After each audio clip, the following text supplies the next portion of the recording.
I think that this is a good time to issue a public statement to give clarity to the process of my participation in the nomination and future election by the Parliament of the head of state and to demystify it all. There will be cynical views, there will be conspiracy theories, but even those statements will be accepted within the right to freedom of speech. First of all, the state is a political entity, and the office of head of state is therefore a political office. Secondly, the office of head of state is not akin to that of the Archbishop of Canterbury or the Pope of the Roman Catholic Church, where the criteria are different. As leader of the opposition, I am given a constitutional role in the nomination of the head of state for election into that office. I am required to participate in that process with maturity, sobriety, wisdom, and a broad sense of justice. The public will naturally have a greater interest and excitement about the office of head of state. But over the last 18 months, I have quietly, decorously, and proprietously concurred in several judicial appointments and other appointments to various state bodies. In none of these appointments have I embroiled the offices in any partisan rancor or indignity. As with those several offices, I have given approval to this presidential nomination where the candidate is mentally stable, legally able, and morally capable. These qualities of character do not derive from partisan affiliation, and I give that approval even within the context of multi-party democracy. I will do nothing to embroil the high office of head of state in any partisan rancor, since the head of state will be called upon to transcend those partisan considerations in the exercise of his future functions. I could not, however, complete this statement unless I say that the Prime Minister must continue to be disappointed in my legitimate rejection of invitations to participate in governmental functions. In matters of state, I will continue to do what I am required to do constitutionally. In matters of governmental administration, I will not breach my constitutional and political responsibility to the people in associating with the government on matters of policy. It remains a fundamental feature of our democracy that there must be an opposition in substance and form. In my continued resistance to the Prime Minister's invitation that I should sit on a government policy-making council on crime, I will remind the government that they have access to the Democratic Labour Party's Commission on Crime report. Maybe then it will assuage the Prime Minister if I borrow from the psalmist and confess that even on matters of violent crime, and I quote, my heart is not haughty, nor mine eyes lofty. Neither do I exercise myself in great matters or in things too high for me. Unquote. Thank you very much.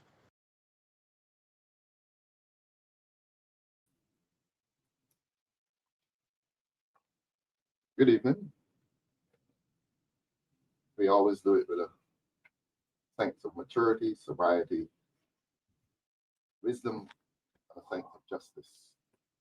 That was the statement I released today in response to a decision that I took jointly with the government in relation to the nomination of the proposed new president for Barbados. This evening, though, we'll be looking at other topics, another topic. We'll be looking at suffering in Barbados and in response to a few criticisms that we see and hear from time to time that we never offer solutions. That's not true. This evening, apart from looking at suffering, we'll be looking at solutions. And we've brought along, again, a very distinguished panel. This evening, the panel comprises persons who are all candidates. We have from the city, our young Dale Rowe. Welcome, Dale. Good evening. Good evening, sir. Thank you. And to my immediate right, from the constituency of St. Michael East, distinguished lawyer, former police prosecutor. That's where we met, working on opposite sides. And now we are on the same side, not only politically, but legally. We are at the bar working as defense counsel Ensley Grainger, welcome to this evening's program. Thank you. Good evening, listeners and viewers. Sorry. I hope I can describe the gentleman to his right as vivacious. The public who has heard this next candidate for St. George North really do love to hear him on this show. Vivacious is the word they use. Very charming, very forthright, very outspoken. Mr. David Warren. David, welcome to the panel. Good evening to all the viewers and the constituents in St. George North. Thank you very much. I think we're going to a video first before we get into the topic. Yes, let's. Tragedy. There are people who are struggling out there. There are people who are struggling out there. There are people who are struggling out there.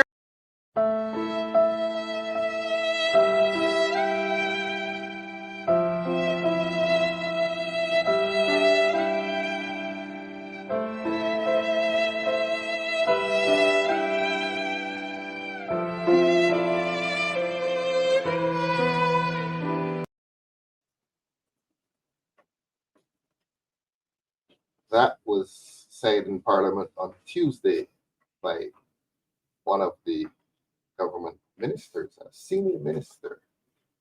Perhaps the truth is coming home to the government that there are many persons struggling out there, and struggle indicates suffering out there.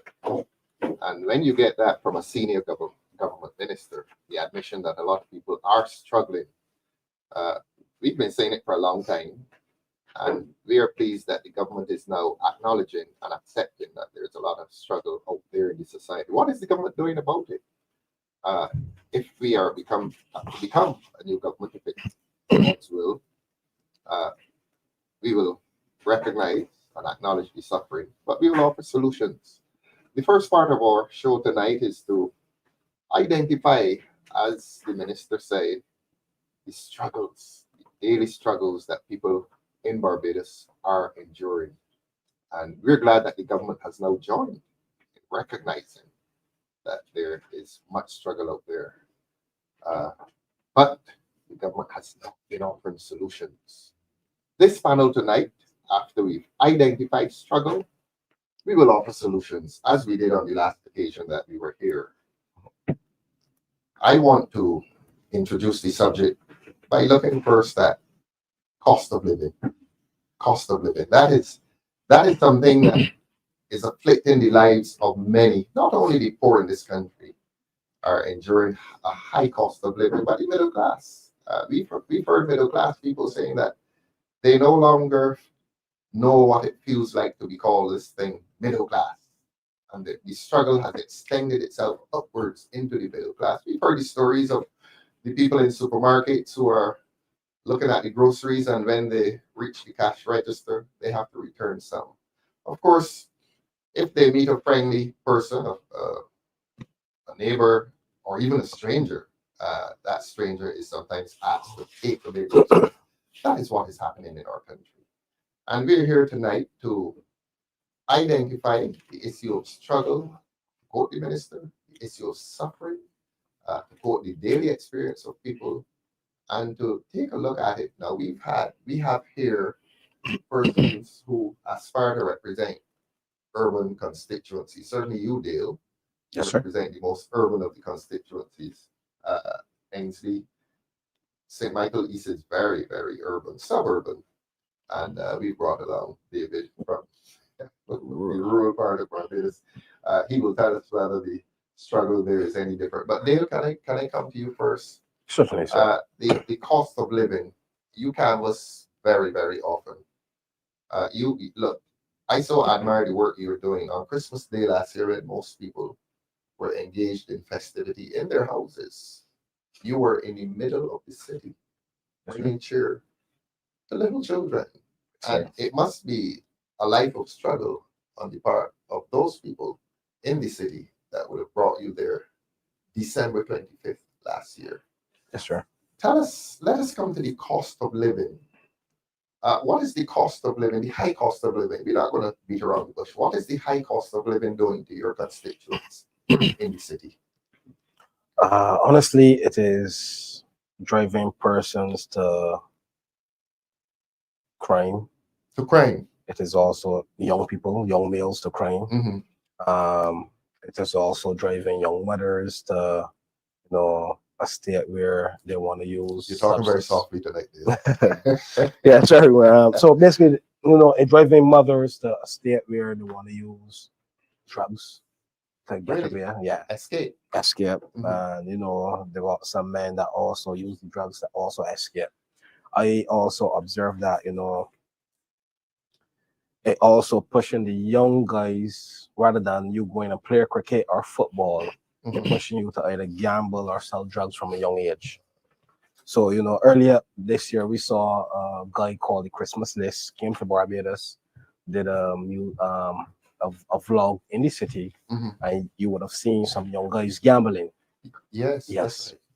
So then persons were like young people should not be gambling at such young age. But I went on the Marcia Week show and I told Marcia, like, I don't agree with the gambling. However, we still have to look at what is the root cause for that, because we can have those same young guys at the ending, right there with Jordans, or right there by main yard, or right there anywhere in the city with a gun, waiting on persons getting off the van, or robbing the van guys. Yes. So when we look at guys gambling, we need to look at what is the root cause. They're gambling for profit, you mean? That they're making money from this gambling? It's not just a game? Yeah, they're making money from They're it. making money from it. So people, while other people are going to work, their work is gambling. It's gambling. And that is, of course, a danger in itself, because gambling has been known to erupt into violence. Yes. Yes. And all of this is rooted in a high cost of living. Correct. Ensley, can I come to you? The cost of living. Everybody's talking about it. You canvass a lot, especially on weekends. You're observing the effects of this high cost of living, the way in which people live. You talk to them, you share their experience. How is the high cost of living manifesting itself in the lives of people? Right. Firstly, let me commend the Minister Simmons, for being or seeing what we have been seeing for a very long time. Yes. I don't know if it was an epiphany that he had that brought him to this realization that yes, there are a number of persons struggling out there. Yes. And the struggle is real. And at the apex of the struggle is the cost of living. Cost of living, yes. Where persons are finding it very difficult to make ends meet.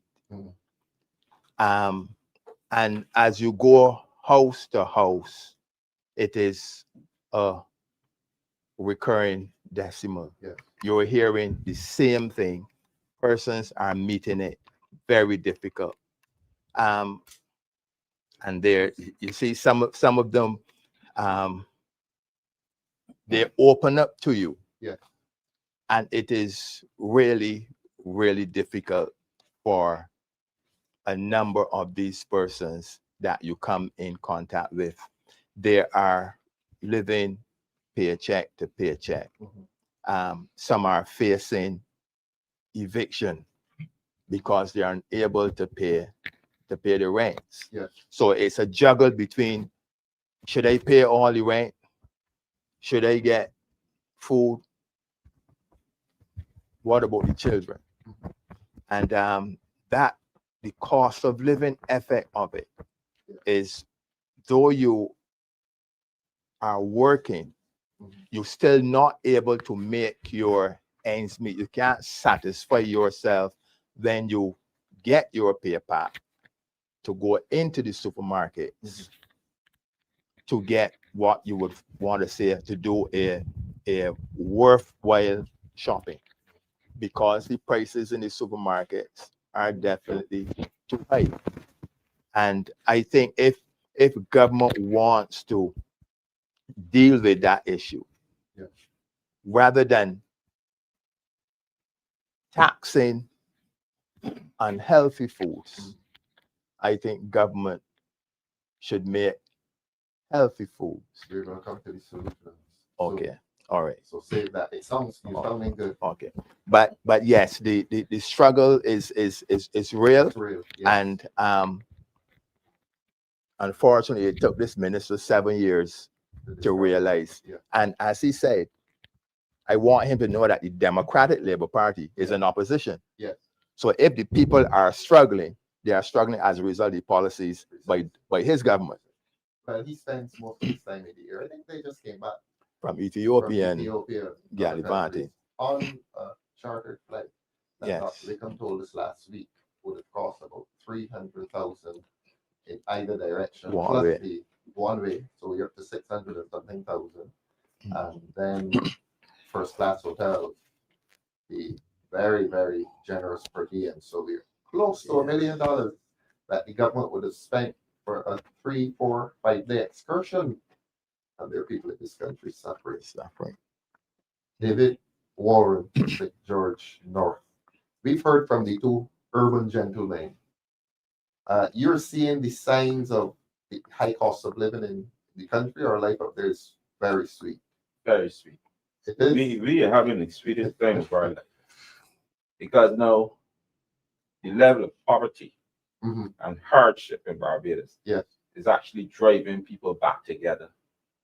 We're learning to exchange. Really? We're learning to share. Mhm. We're learning to look up each other even more now Mhm. because we're concerned. We're not just concerned for ourselves, but we're concerned for our neighbors. And I don't You're want us, finding that in St. George, that people are of course, most definitely, cooperating. the sharing. Sure.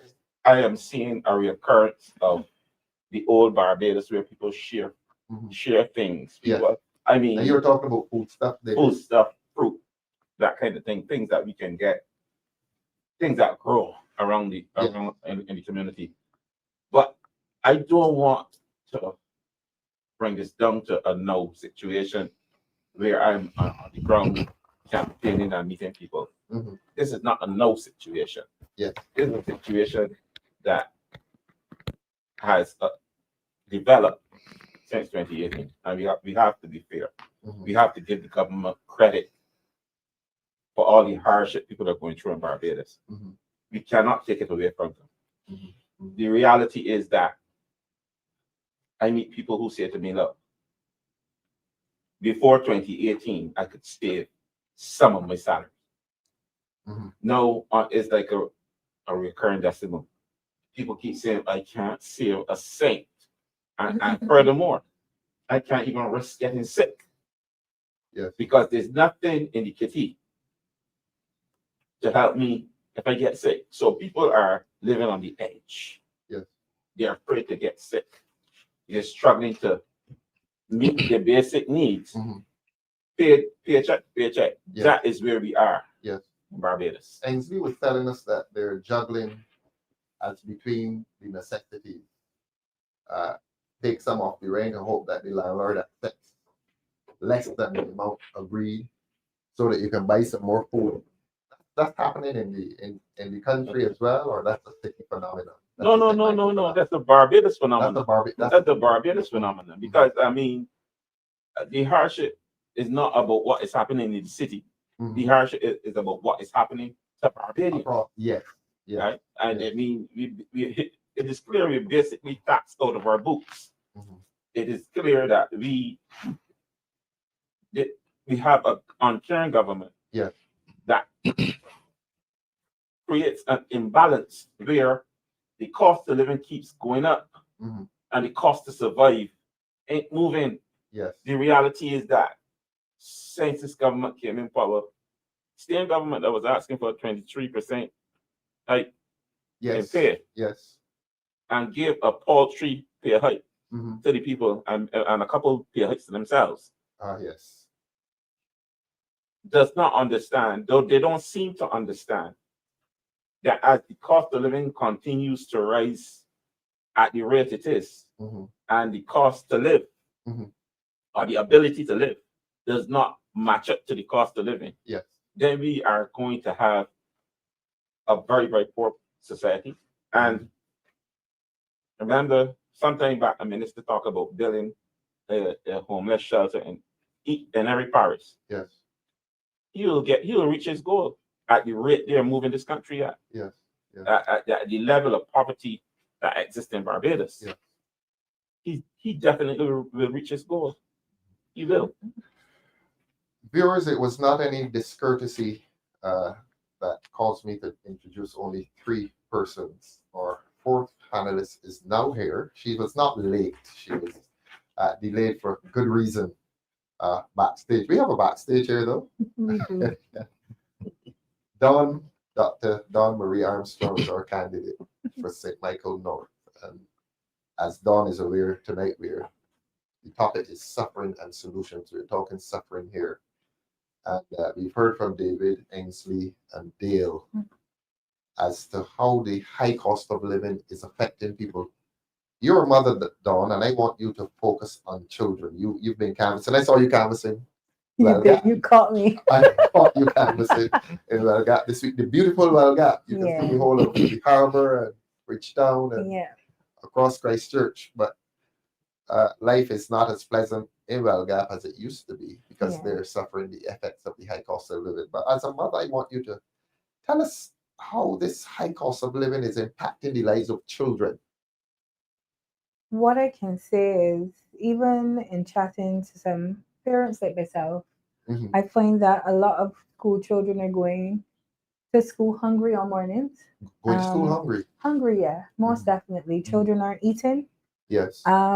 And we already know that when one is hungry, the ability to focus becomes extremely difficult. And I definitely do feel under the Democratic Labour Party government between 2008 to 2018, we ran a series of breakfast programs across schools, on this island. And that was to ensure that children who came from poor households were not disproportionately affected in terms of their ability to focus on their classroom activities and their schoolwork.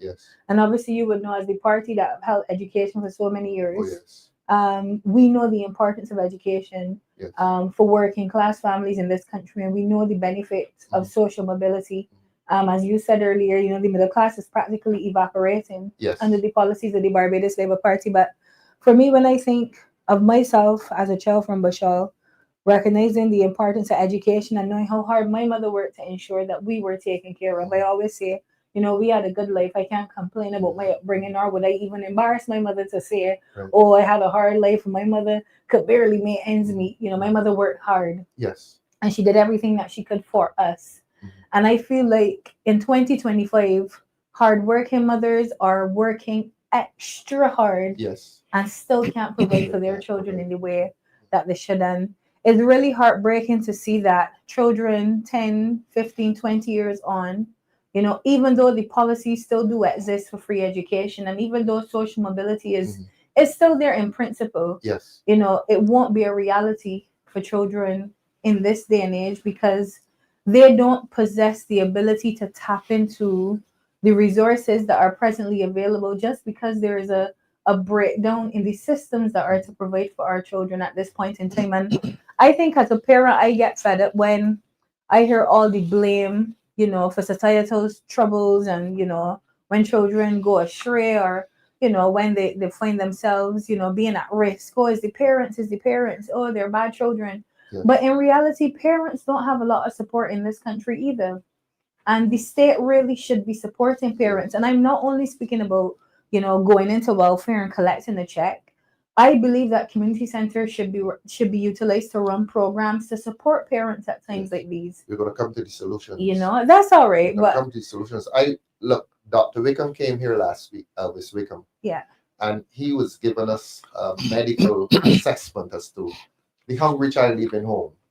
The child goes to school, and he was telling us how that child would be functioning. You were a teacher at some point, Dawn? I was. Excellent. A child leaves home hungry. Let's say he gets to school, goes through morning assembly, goes through his first class. By 10 o'clock, what is happening to Irritability. You can't talk to the child. You can't discipline them. And then the teacher thinks that he's dealing with a difficult child. but he's dealing with a hungry child. Well, as a teacher, I recognized it from the get-go. You did secondary or primary school? I teaching? did secondary. Secondary. Yeah, okay. yeah. So I had 2 appointments right after leaving UE. Then I went to study, came back. I had my second appointment from 2014 to 2017, and then I left We again. have good candidates, you see. You know, so no. So I was really saying that, yeah, you find that at the root of it, when you investigate a child's challenges, particularly with respect to deviant behavior or, you know, being wayward or rude, you know, oftentimes you trace back to the source of the problem, and it's because that child really literally has nothing to eat, has no money, you know. If a teacher is able to kind of get through to that child and really speak to them, you realize the heart of the problem, and you recognize that the child just has the struggles of what I would say an adult, really. The worry of some of these children in our society today are the worries of adults. A child should not have to be worrying about where its next meal will come from. That's the adult. A child should not have to worry about how clothes will get on their back. Yes. A child should not have to worry about where their school shoes are going to come from, or, you know. So I feel like our children have the worries of adults, and because they're expected to function at a different level of maturity, it's very hard for them to negotiate, you know, adolescence and their bodies changing and their psychological kind of makeup changing, and then they're faced with all of this hardship that really they should be shielded from, you know. But because parents now are unable to cope, that burden is passed down to children, right? And I just find we have a lot of under 18 adults, you know, within the school system by hardship. We have a lot of under 18 adults, and it's funny because that term just came to mind as I, you know, keep trying to wonder what is happening to our children. Our children are just forced to think, where to grow. It's survival, but they're thinking survival. The needs and their wants are oftentimes not what I thought I would have wanted and needed, you know, as a young person growing up. Yes. You know, so it's hard to watch our young children right now navigate school. And I think I may have mentioned this before. Some of them are forced to beg on evenings. Some of our children beg on the streets, beg people on the streets. Yeah, there was a young lady that I met, and I think I told you this, and I said it on an earlier show. You did actually. Yeah, I wouldn't disclose the school, but you know, they leave home. They have enough money to get the bus to get to school and perhaps get something at school, but then they find themselves without bus fare to get back home. So, you know, they see a trusting stranger, maybe a stranger that they think is well dressed, or some person that they think may be nice, and they ask that particular person for money. I need bus fare to get home. My mother doesn't have any money. Yeah. And it's a bit like, you know, scary, because you often think, you know, I would help most definitely, but you don't know. You don't know who you're asking, or who you could really trust. Yourself you know, and abuse. I definitely feel like society has changed a lot. I think we still are very close knit, as David would have pointed out, and we still help each other as best as we could. But again, children should not be forced to fend for themselves. Yes. You know, in this economic climate. But it's what we've been faced with. I'm sorry to be asking you a third question. That's all right. You for coming in here after the other. Okay. Academic performance. A child who is enduring that struggle of hunger. You taught in the secondary schools. What does this do to academic performance? Can't perform. Cannot perform. Can't perform. So that you could lose bright children because of poverty. Yeah, but you know, I have a very, you know, interesting view on what we call bright in 2025. I think children all have their different skill sets and their different capabilities, but it is about facilitating that child functioning, you know, to optimum capacity. Yes. And when we have children focusing on their struggles and not able to focus on their willingness to learn, you can't get the best out of that child. Thank you. Dale, we're going to be more specific. We're going to ask you to take us to the supermarket. Food prices. What's food prices? What is this doing to people? So the current administration put a serious dent as it relates to the food prices. Dale, I accuse you of talking softly today. Sorry. You were here. Yeah.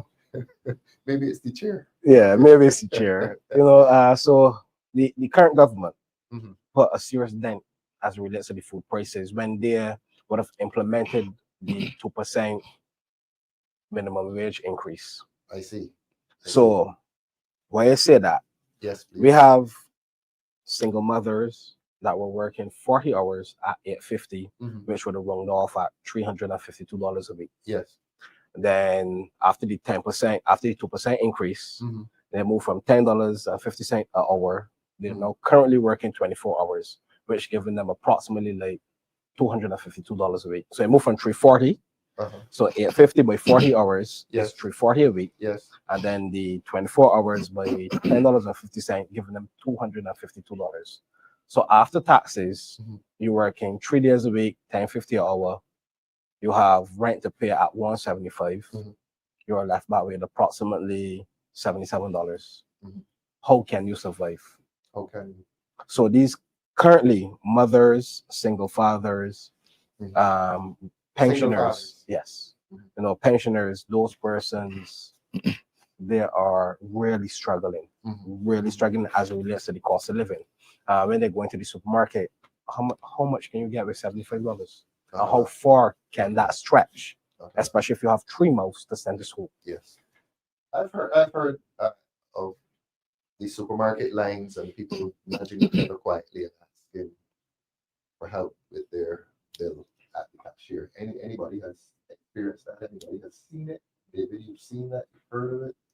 You mean helping at the cashier Yes. people? Yeah, the cash register. I've experienced You've it. experienced it. Tell us about it. I had an experience where a young man came to the cashier and he seemed to have had some health challenges too.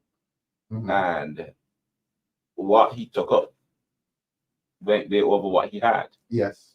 So I was in the line. So I noticed in it, I said, "No, I cover that." He asked you or you He didn't ask volunteered? me. He didn't ask Mhm. because I saw the struggle. Yes. It's important to see people and see what they're going through. Yes. I saw the struggle and they said, "No, not about it." I told the cashier, add that onto mine. Without identifying how old was he? Give us a profile of it. The young man, probably No name. probably in his 50s. Oh, But you calling him a young man? he clearly was having some. He's still a young man. If you're at 50, you're still young. Unless you're doing the wrong things in life. But this whole exercise, this whole conversation, Yes. in regards to these struggles and I think in the supermarket, right? We really got to hit home at this here. The reality is, right, this government Mhm. wrote off taxes. That tax write-off benefited a certain sector in society, Mhm. certain classes of people. Yes. Some people say it was about $1 billion, some said $1.5 billion. Mhm. I don't know how much it was. Yeah. I don't really care how much it was. What I care about is that when you look at the uneven way this government is treating the people of Barbados, the working class people of Barbados. I remember a couple Christmases ago, they were doing something called a Novat Day or something like that. Mhm. I remember that. And then they stopped that. Mhm. What I'm saying is that they do tax write-offs for certain people in this country. Mhm. But the working class people, as Dale was talking about, the people who are living on the edge, Mhm. the people who really need a tax write-off, the people who really need a tax They break, don't get it. the people who really need an opportunity, Mhm. they're not getting the opportunity. Yeah. But you can write off $1.5 billion for people that could take up the same money that you wrote off and fly overseas on a vacation trip to Europe or someplace else. Mhm. Those people that Dale spoke about, they are not interested in a vacation trip to Paris or Vienna or wherever. They are interested in survival. They just want to be able to live meaningful lives. Mhm. And if this government is as caring as they say they are, why can't this government do something for the strugglers in this country? Why is it that the people who can afford and the people who don't need a tax write-off will get a tax write-off in Barbados? This thing is so unfair and uneven. Mhm. and unjust Yes. is that for me, I'm not exactly on the outside looking in. I came up in a working class family, Yes. and we have gone through the same struggles Yes. as the working class right now. Mhm.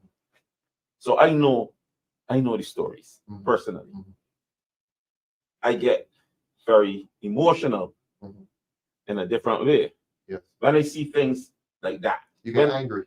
angry because how can you write off $1.5 billion Mhm. to a set of persons who don't need it And claim that you're a welfare state. and leave the people who are struggling, who are on the edge? How can you spend money on events like Carry Festa Or the flight to Ethiopia. or the Close to flight $1 to million. Ethiopia or the flight to bring home somebody during COVID from New York? Mhm. How can you do all these things and forget that there are persons living on the edge? Yeah. Something is quite wrong. There's an imbalance that needs to be rebalanced. This Democratic Labour Party has a responsibility Mhm. to bring balance back to this country. Excellent. We must do better. Yes. You use the phrase living on the edge. Ensley, I heard him. David used the phrase living on the edge. In your opening statement, you spoke of people juggling, am I going to pay the rent this month or am I going to buy food this month? And it occurred to me when we were growing up and when you were growing up, and in Rosettes, you're in the Ivy. Ivy, right? Fishborn. Here now. Fishborn. And we know who we are. And we grew up in villages. And it occurred to me that from very young up to teens, our neighbors were the same people. Yeah. Nobody was moving out because of rents and so on. Everybody was poor. But you mentioned people are juggling. Am I going to buy food or am I going to pay the rent? Is there a high incidence of migration in and out of villages now because people cannot pay the rent? I don't have statistics to verify if that is so. Mm-hmm. Mm-hmm.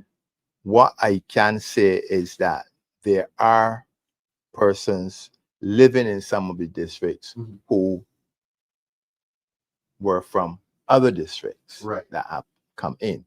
Mhm.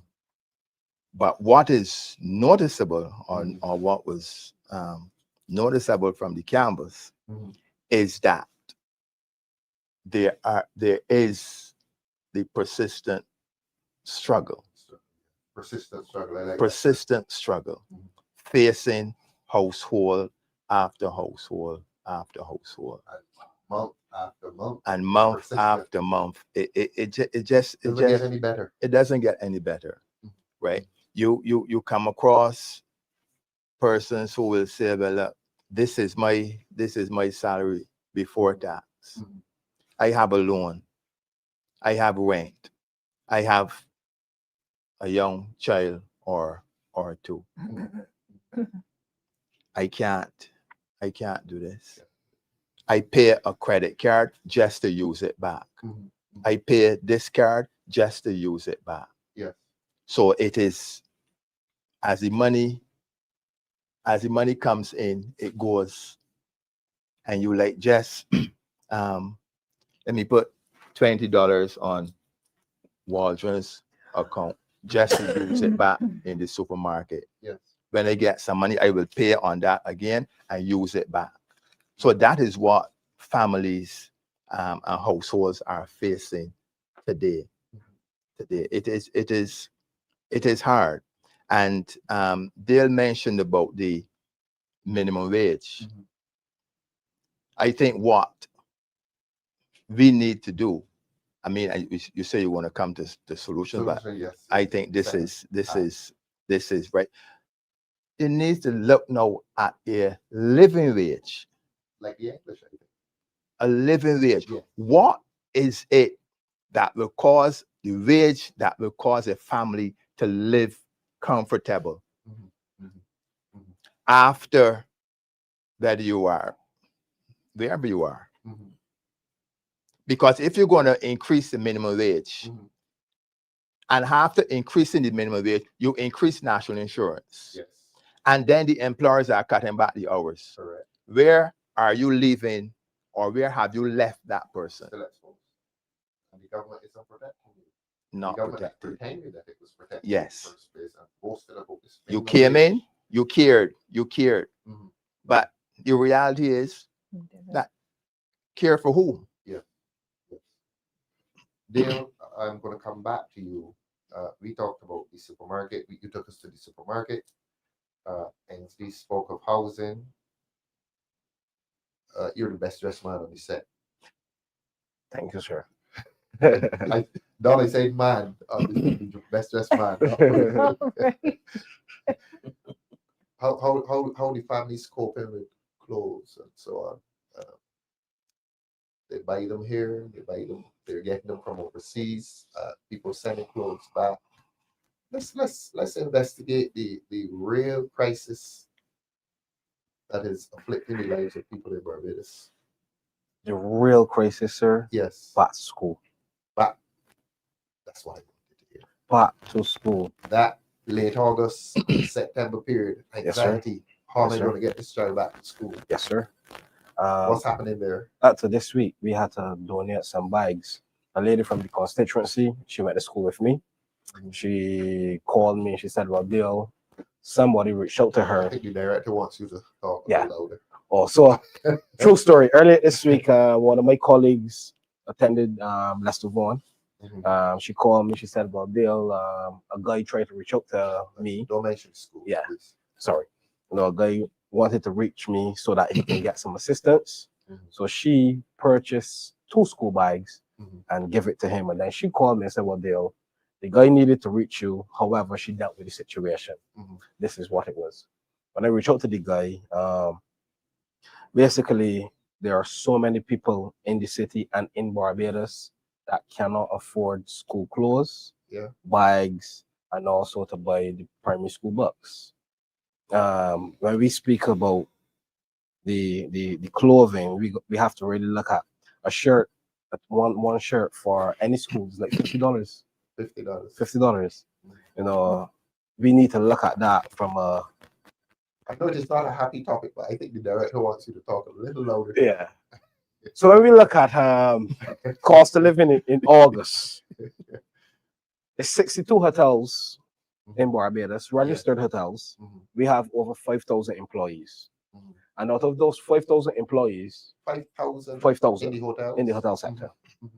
Approximately 2,000 were laid off this August. And these are young people with people with children. I would have contacted Mr. Grainger 2 weeks ago. He spoke to a gentleman, and the gentleman is unemployed, laid off, sorry. And he has 2 children. How old are these children? No names, obviously. 4 and 15. 4 and 15. It's the age of vulnerability. And these are the issues that persons face with. He's not from the city. He's out of the city. But persons are laid off. And the government want to put Carrie Festa from the 23rd to 10 days. Realistically, if a government, when we become the government, and if we have Carrie Festa, I would advise that we put Carrie Festa in September, so that we can have those heads and beds in the hotels when it's the lower period. So it could also contribute to the clothing, the back to school, and also the food. Right now, this is a very difficult time in Barbados today. Dawn, are you seeing the back to school crisis too?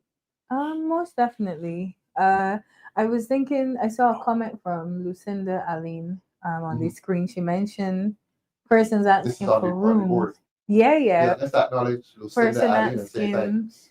about rooms for their children, but even though there is an increase in rooms for rent, so really rooms now there is a boom in the market in terms of rentals. Rooms, So not rooms. houses. So now rooms are equating to about the same. So families are moving into rooms. Yes. Well, the room rentals don't allow children though. A lot Oh, of I see. them. I You see. see, so I see. I saw Lucinda's comment mentioning, persons asking for a room to rent to put a roof over the children's heads. But as the rental market has evolved, Mhm. it no longer focuses on families, and it kind of ties back into what we were discussing 2 shows see. ago about housing. Yes. You know, Yes. so children are the most marginalized right now in this economy, and Yeah. it ties back into the back to school crisis that Dale was mentioning, because again, parents are struggling, children. I don't know. I think we need to get more. I don't know what's the word, because I reckon back in the day, I hear my grandmother speaking about having to go to school and how they went to school, and and I find we have evolved to thinking that new clothes are needed for every term, and new Yes, shoes and yes, new bags. yes. And I don't know if we need to get to a point where we cut back and I guess Materialist values have taken over people's become a bit lives. more thrifty, because Yes, again, yes. as we have allowed ourselves to become more Americanized, and we have been drawn into a spirit of comparison as well. Yes. Within our schools, and perhaps Oh, people yeah. feel a bit more inclined to have new things for a new term. New styles. Yeah, but really, I earrings. feel as if sometimes the school uniforms, and especially if they're still in good More condition. modest lifestyles. Yeah, it perhaps. could be thrifted Yes, and yes, reused, and yes. if there are different children, several children within the household, see if there's a way to recycle the uniforms. This is just me thinking, the government does not intend to make anything better, and we agree with that now today. It's clear, it's evident that the Barbados Labour Party does not care about the struggles of the working man or the working class family in this country. Right. And we are so, what's the word? I think we are so gifted as a people to be able to adapt to the times that we are given. Because if Barbadians were not able to adapt, I don't know how we will be able to continue as a civilization. So I feel it is time for us to take matters into our own hands. If the government doesn't intend to do better, we have to find a way to carry on. We have to find a way to make better. And I really do feel as if we need to introspect now to see how we could help ourselves in these times. It is not by any means me saying give up and fold and but it seems as if the government does not care to hear about the issues facing the everyday Bajan. And I would like Barbadians to understand that nothing is going to change with this Barbados Labour Party government. There's no accountability, there's no help. They say that there is nothing that the state could do. We know welfare is stretched. We saw a very affluent businessman coming out complaining, saying he is stretched. The amount of people coming to him. The amount of people coming to him for aid. Yes. So if corporate Barbados now is also stretched, and charities are also stretched, and ourselves as candidates trying to assist within the communities, there's only so much we can do as an opposition party as well without a subvention. If we are stretched, I think we have to then go into our communities and try to help our people to become more enterprising in that regard. And thrifting is not a bad thing. Thrifting doesn't make you poor. Thrifting doesn't make you look bad. It doesn't make you look rough. I don't think it should impact your self-worth. I guess perhaps it is more psychological when we think about it. But having lived outside of Barbados, some of the people that I've lived amongst, and I won't identify the race, are very thrifty. Very thrifty. And they're thrifty and they're happy, and they focus on what they need to do and they press ahead. But I say all that to say that we need to now think of ways to push on and to do better. And when the time comes, get rid of this Barbados Labour Party government. Martin Luther King used the phrase veterans of creative suffering, David. Don is saying that we have to become thrifty, veterans of creative suffering. We have to become creative. I want to ask you about, we are talking about this September phenomenon of people struggling to get school bags, books, and clothes and shoes. August. Let's reverse to August. August has become a time in Barbados of lots of parties and entertainment, and with that, lots of spending. And a lot of it is government sponsored.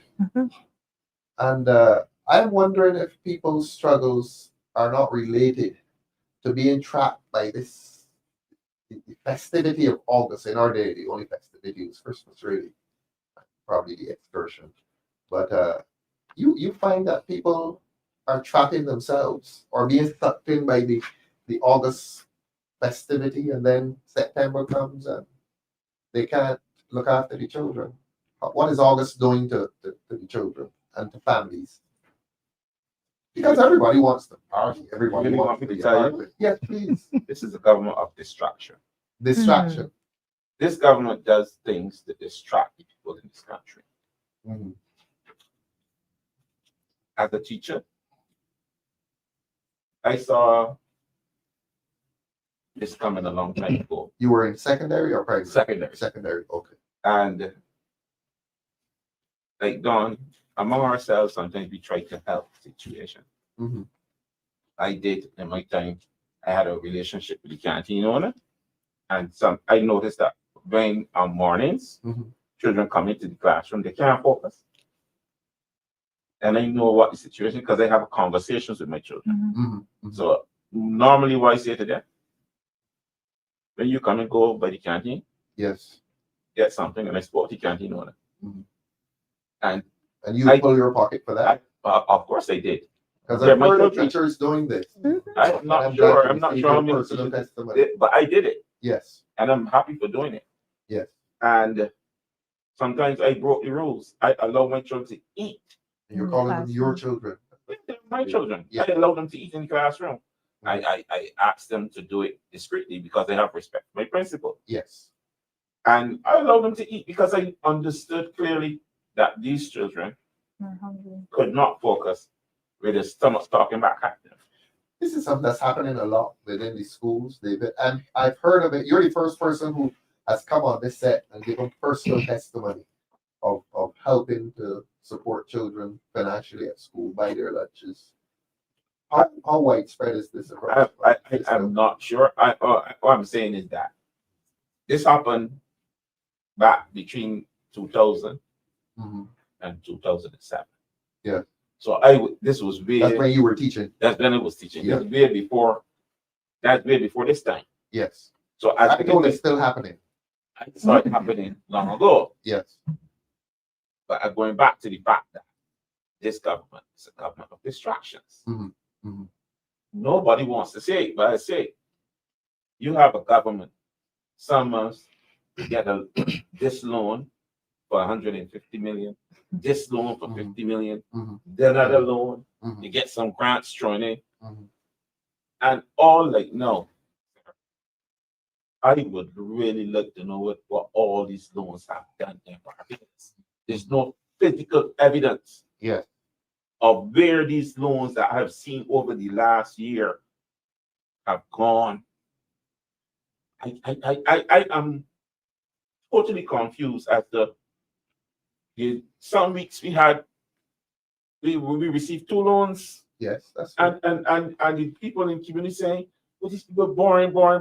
But I am And not. there, it's not impacting on the people. It's not impacting on the society because I'm not seeing any new bridges. I'm not seeing any new construction. Nothing. For all the boring that is happening in Barbados, but yet It has not alleviated suffering. it has not alleviated suffering. But yet we are here talking about the issues that our school children are having, the issues that our parents are having. Mhm. So where has all the borrowed money gone? Where I'm going to be rude.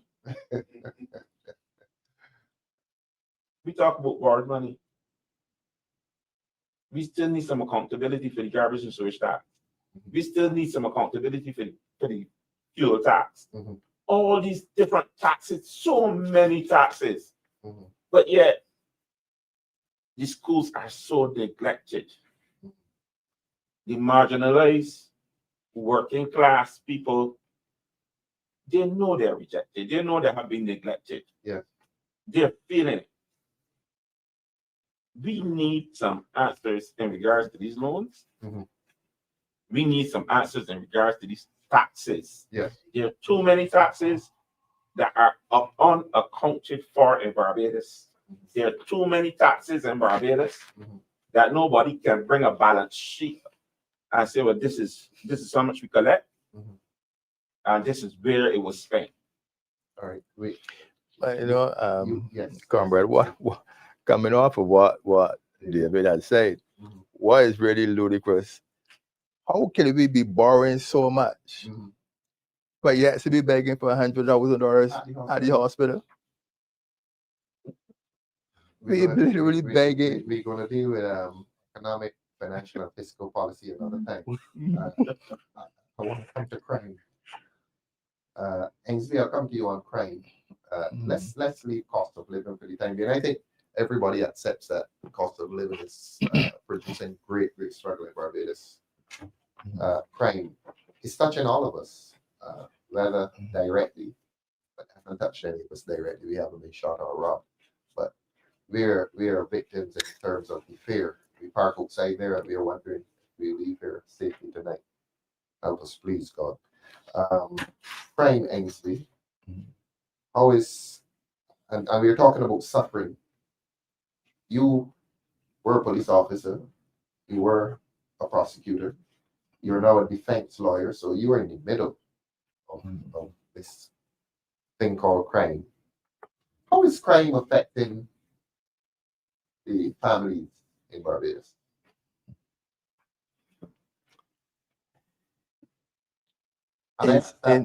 Okay, you go on. No, go ahead.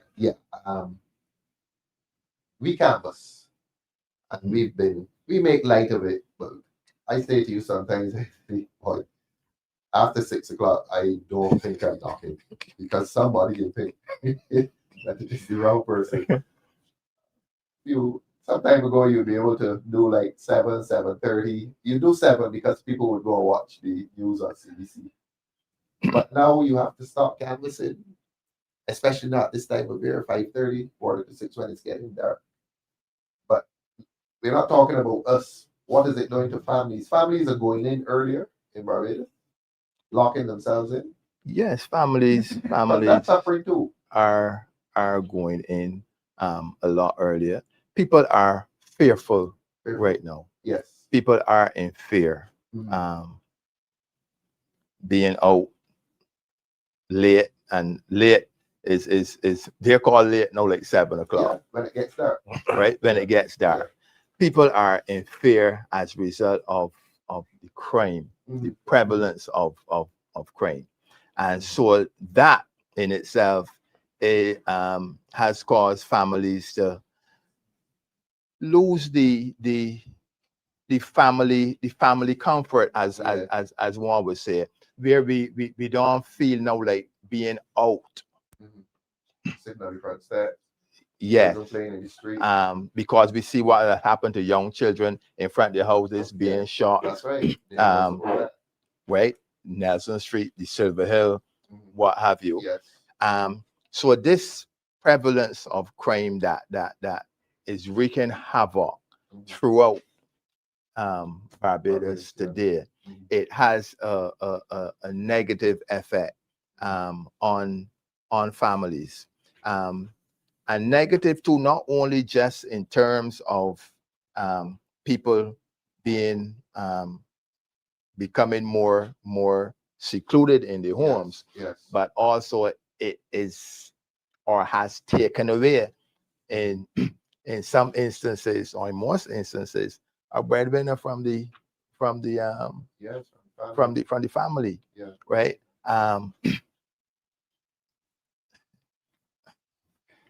Yes, it has taken away a breadwinner from the family. Dale, I drive. I'm not going to mention the street. I'm driving out of town on evening, and I observe some people sitting outside next to the house, and they're talking, and the children are at the street playing.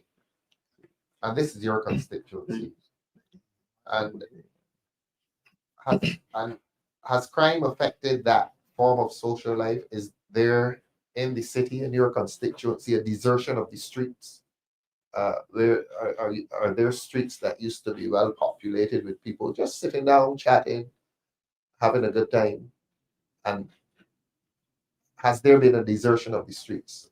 Yes, People sir. retreated into their houses. This is something you've noticed. Yes, sir. So a lot of the areas in the city, persons would have moved from living in certain areas to either live inside of the house Why are you talking so softly? or live. There's just a lot going on inside of my mind. Man. Oh, okay. Yeah, you know. So we contribute to crime though. How is that? That's an interesting statement. When we expel young boys out of school, the school system contribute to crime. Yes, yes. So when you expel the When young you boy, said we contribute to crime. Don't look at you rather curious. oh yeah, we as a people mean Yeah, in the the school, system. yeah, the system, Yeah. yeah. But So that's interesting. Expulsions. yeah, They're expulsions, expelling people. and the young boys cannot get employment. Uh-huh. One, you expelled out of school. Two, you're a minor. Three, no CXCs, no qualifications. So the only employment you can gain would be working for the boss. So at 15, 16, 17, a lot of the young black males work for the group leader or the boss. So we help contribute to that as well. I see. In addition to that, a lot of the young boys, when they look at, Let's come back to the streets, desertion of the streets. Okay. That I wanted to inquire about the social life, Yeah. that social dynamic that used to be there. And I was asking you if in your constituency, if the streets are empty at night or there are fewer people. yes, sir, and in the box BA2. Don't mention the street. Don't mention the street. Okay, sir. Yeah. Yeah. You're seeing fewer people on the Fewer street. people, yes, sir. And you attribute that to crime, To the gun violence. to the gun violence. Yes, sir. That's what I wanted to hear. Yes, sir. To the So gun the gun violence. violence has chased people off the streets Yes, sir. into their houses. Yes, sir. And a lot of businesses has been affected by it. Excellent point. Close it. Yes, So sir. these are the local businesses. Yes, sir. Like what? Shops, Shops, bars, yeah, food food operation. establishments. Yes, sir. They're closing earlier too, or they just They're closing early as they're well. closing earlier. Yes, yes, So this is depressing the local economy. yes, sir. Don, you're not in the same experience here. I agree with you. You should already know that Michael North is hot at the moment, you know, Really? with the gun violence. Definitely. And a lot of businesses do close as soon as sun goes down. The sun goes down, you see people shutting up shop, literally. Are You you know? coping with canvassing in an environment like that? I think for me, you know, it Fingers is crossed and you're praying.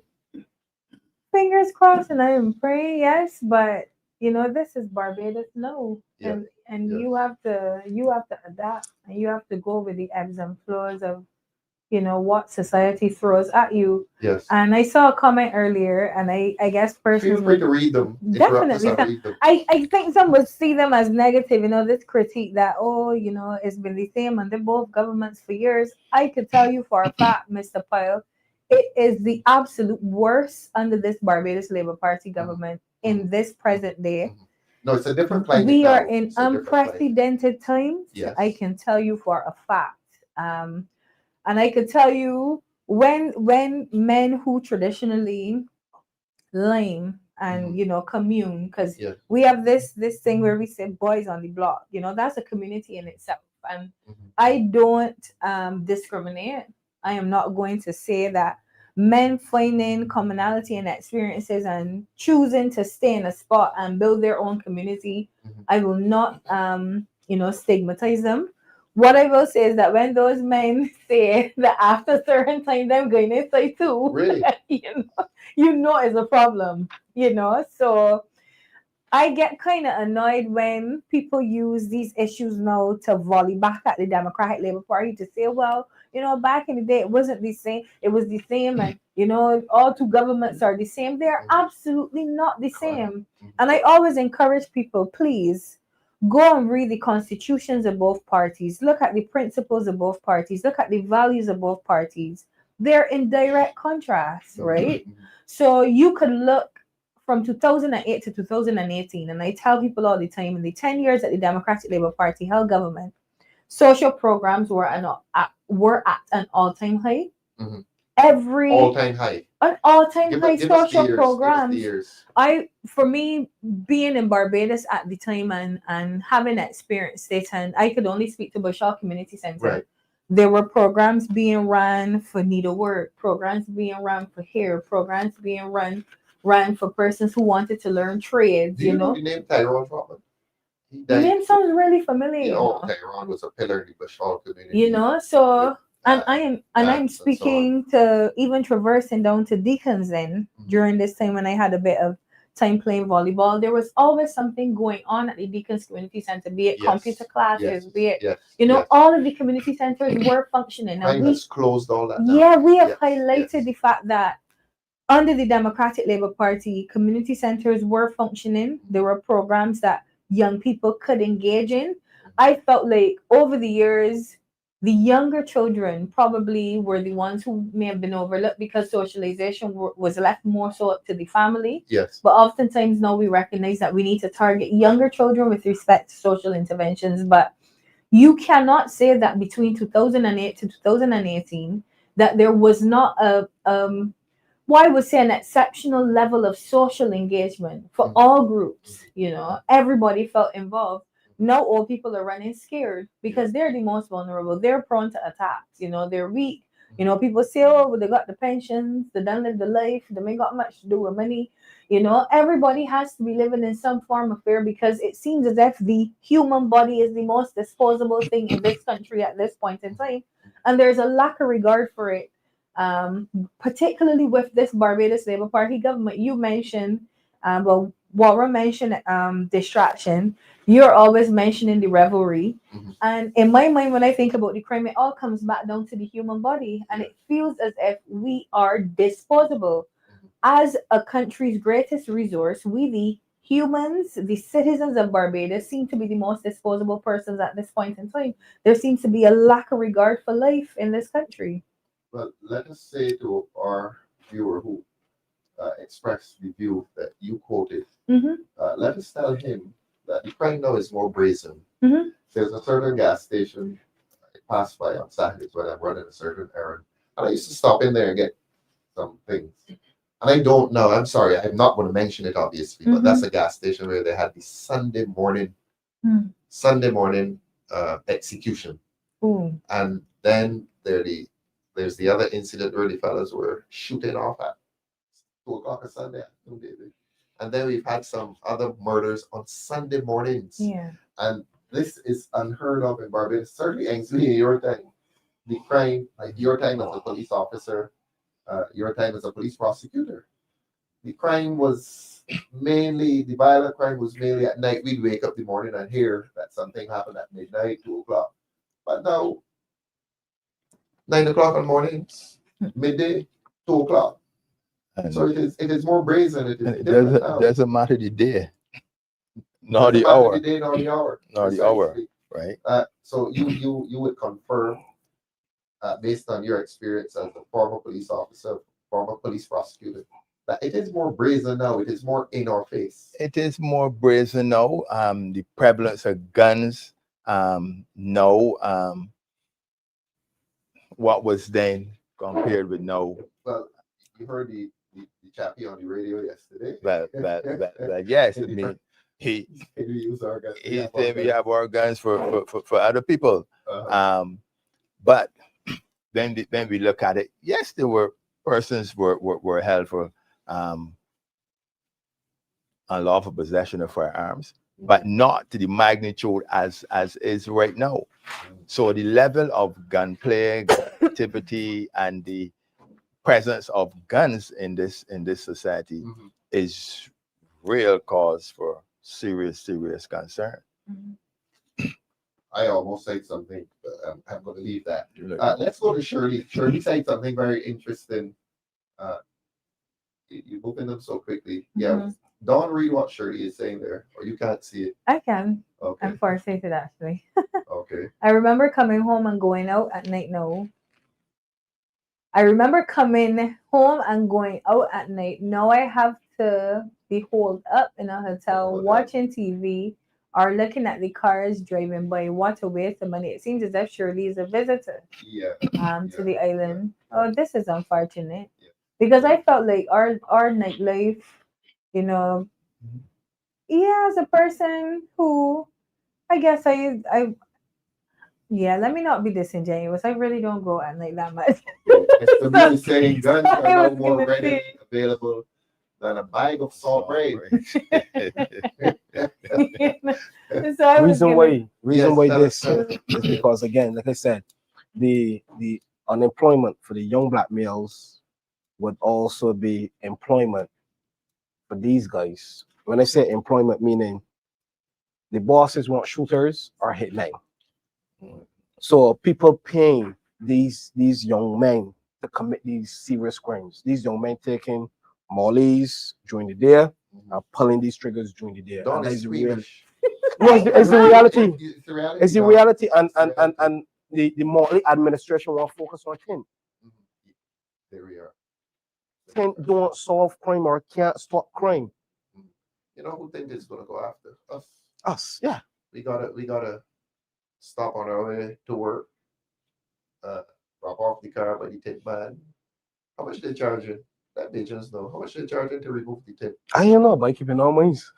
I'm so I'm I'm so serious. I'm not taking it. yourself to the $500. I think I'll change mine though. Yeah. I think I'll change mine. Ralph, I'm Yes, sorry. please. Sorry, comrade political leader. You mentioned Ralph. me being squeamish, Yes. right? But you have to be squeamish because these things are unheard of in our country. Mhm. You know, the use of narcotics and That's real. you know the physiological impact that is having on the brain, you know, on our systems and the systems of users and whatnot, and then it contributing directly to crime. You know, for me, I would hate to know that we have slipped so far as a society. Mhm. You know, and I hear of the racketeering, and I again maybe I want to live in a bubble in terms of accepting whether or not this is how far we've come, but I do believe that in terms of putting a stop to it, you know, we also mentioned high crime, high cost of living, but as a social democratic party, you know, we know the solutions to these issues are at the community level, and it is focused in and around the policies that we create to ensure that each and every person feels that there's a bit of social ownership with respect to what we're going through. So we can't say, or at least we can't continue to say that, you know, these are the problems. We're here tonight to create the solutions and to put to Barbadians exactly how we intend to press ahead in this regard. I wanted to go back to the board, a comment that would interest you, Don. Yeah, Israel. And as he writes it, Right. even when I go football at night, I leave 10 minutes before the game ends, In case just in something case pops off. something pop up.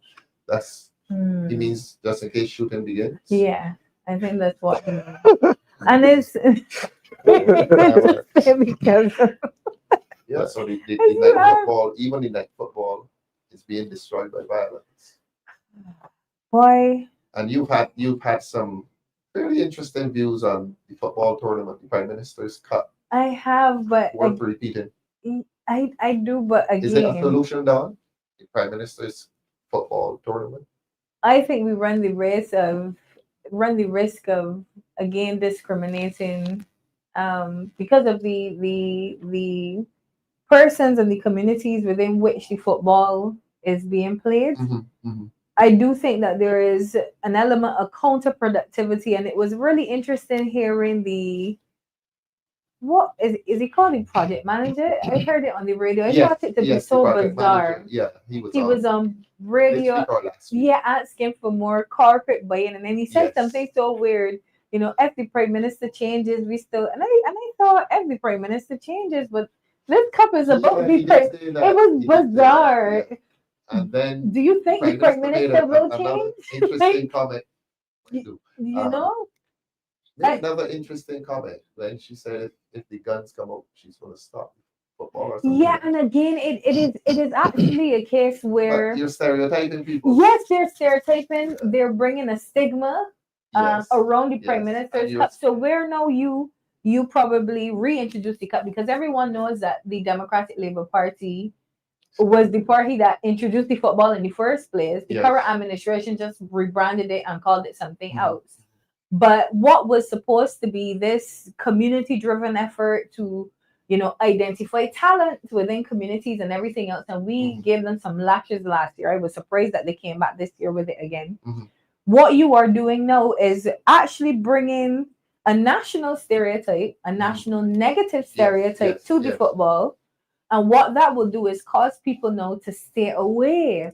So now, rather than the football having this national impact, trying to identify talent and create, it is actually doing the inverse. Whereas people are thinking, well, I don't want to be there because there's a certain type of person that's going to be there. Gun wielding people are going to be there, and it actually is showing again the levels the levels within which the Barbados Labour Party continues to divide our country. So we give perception of people. Yeah, we give working class communities their low football. Exactly. Yeah, we give them the low football tournaments, and everybody can come out and do their little thing. But then the law-abiding citizens, will be elsewhere, probably playing other sports, doing other things, engaging in other activities. And It was an unkind statement, Don. Very unkind statement. And perhaps the reason why corporate Barbados does not want to buy into the Prime Minister's Cup is because they see the negative stereotype, So really, again, the government needs to go back to the drawing board and decide where they're taking sport. And that's a whole other debate, where they're taking sport, where they're taking society at large. We know that at-risk young men are the ones who predominantly gravitate towards, sport. Some of them excel and go beyond our shores and, create better opportunities for themselves. But on the flip side, for those who aren't going to be given those opportunities, what then, Let's talk about some solutions. Let's start with football. You're the sports expert here. Yeah. What would we do with the football differently? What would the Democratic do with the football differently? Yes. The Democratic Labour Party most definitely will begin to look at grassroots level engagement.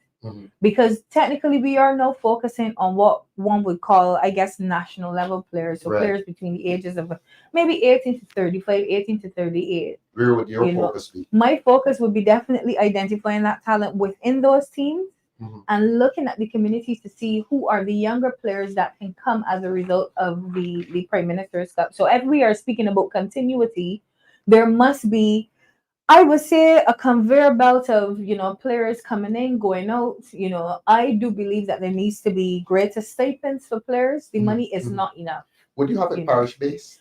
I'm going to come back to the stipends. Would you base it on parish to create a kind of rivalry that all sports in Barbados should be parish based? All sports should be parish based. All sports should be parish based. In your absence, most definitely, because we are a small island.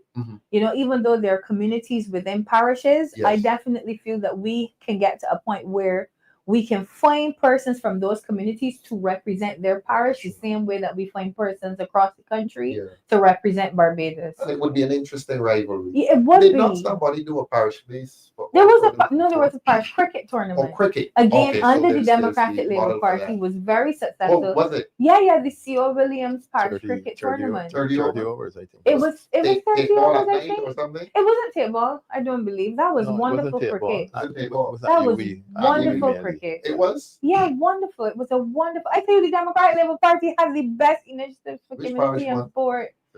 I want to say St. Andrew, it's something that I felt should have continued, So that's where you would take the football? I would take the football to the parishes. I would definitely use our coaches within the system. We have Montgomery there in Cape Hill. We have, within St. Michael North, we have 3 communities already that you could actually try to seed. Grisette, Eden Lodge, Cape Hill, Eden Stars for sure will be revived within the next 6 months, for a fact. Yeah, we are having our discussions about where we need to take sport Michael Ford is still involved? I have not met with a Michael Ford as yet, but what I can most definitely say is that each community has a strength, We know some of the greatest sports persons in Barbados have hailed from St. Michael North. Grisette, in particular, has produced some of the best sports persons in Barbados. No, don't.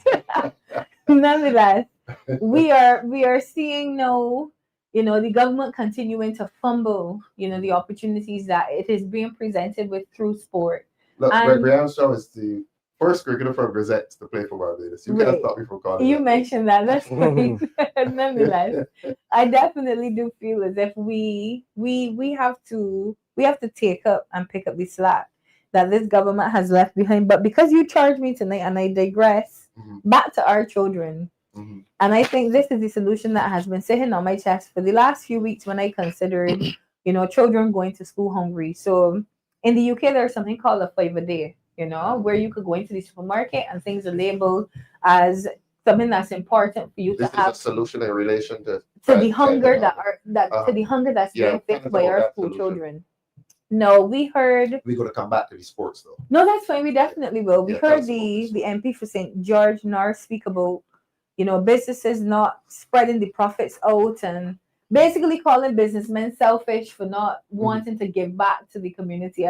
I thought that the Barbados Labour Party was for businesses, so it was kind of strange to hear them chastising the businesses that they obviously have provided for, from 2018. However, there is a simple solution to this issue with hunger amongst our school-age children, right? If supermarkets are making enough profit that the government feels as if they can give back, the simple solution is for supermarkets across this island to have a basket of free goods for children. This is school-age children could walk into any supermarket. They could pick up packed sandwiches. Yes. It's something that I think we Under need your to. proposal, who is paying for it? The government.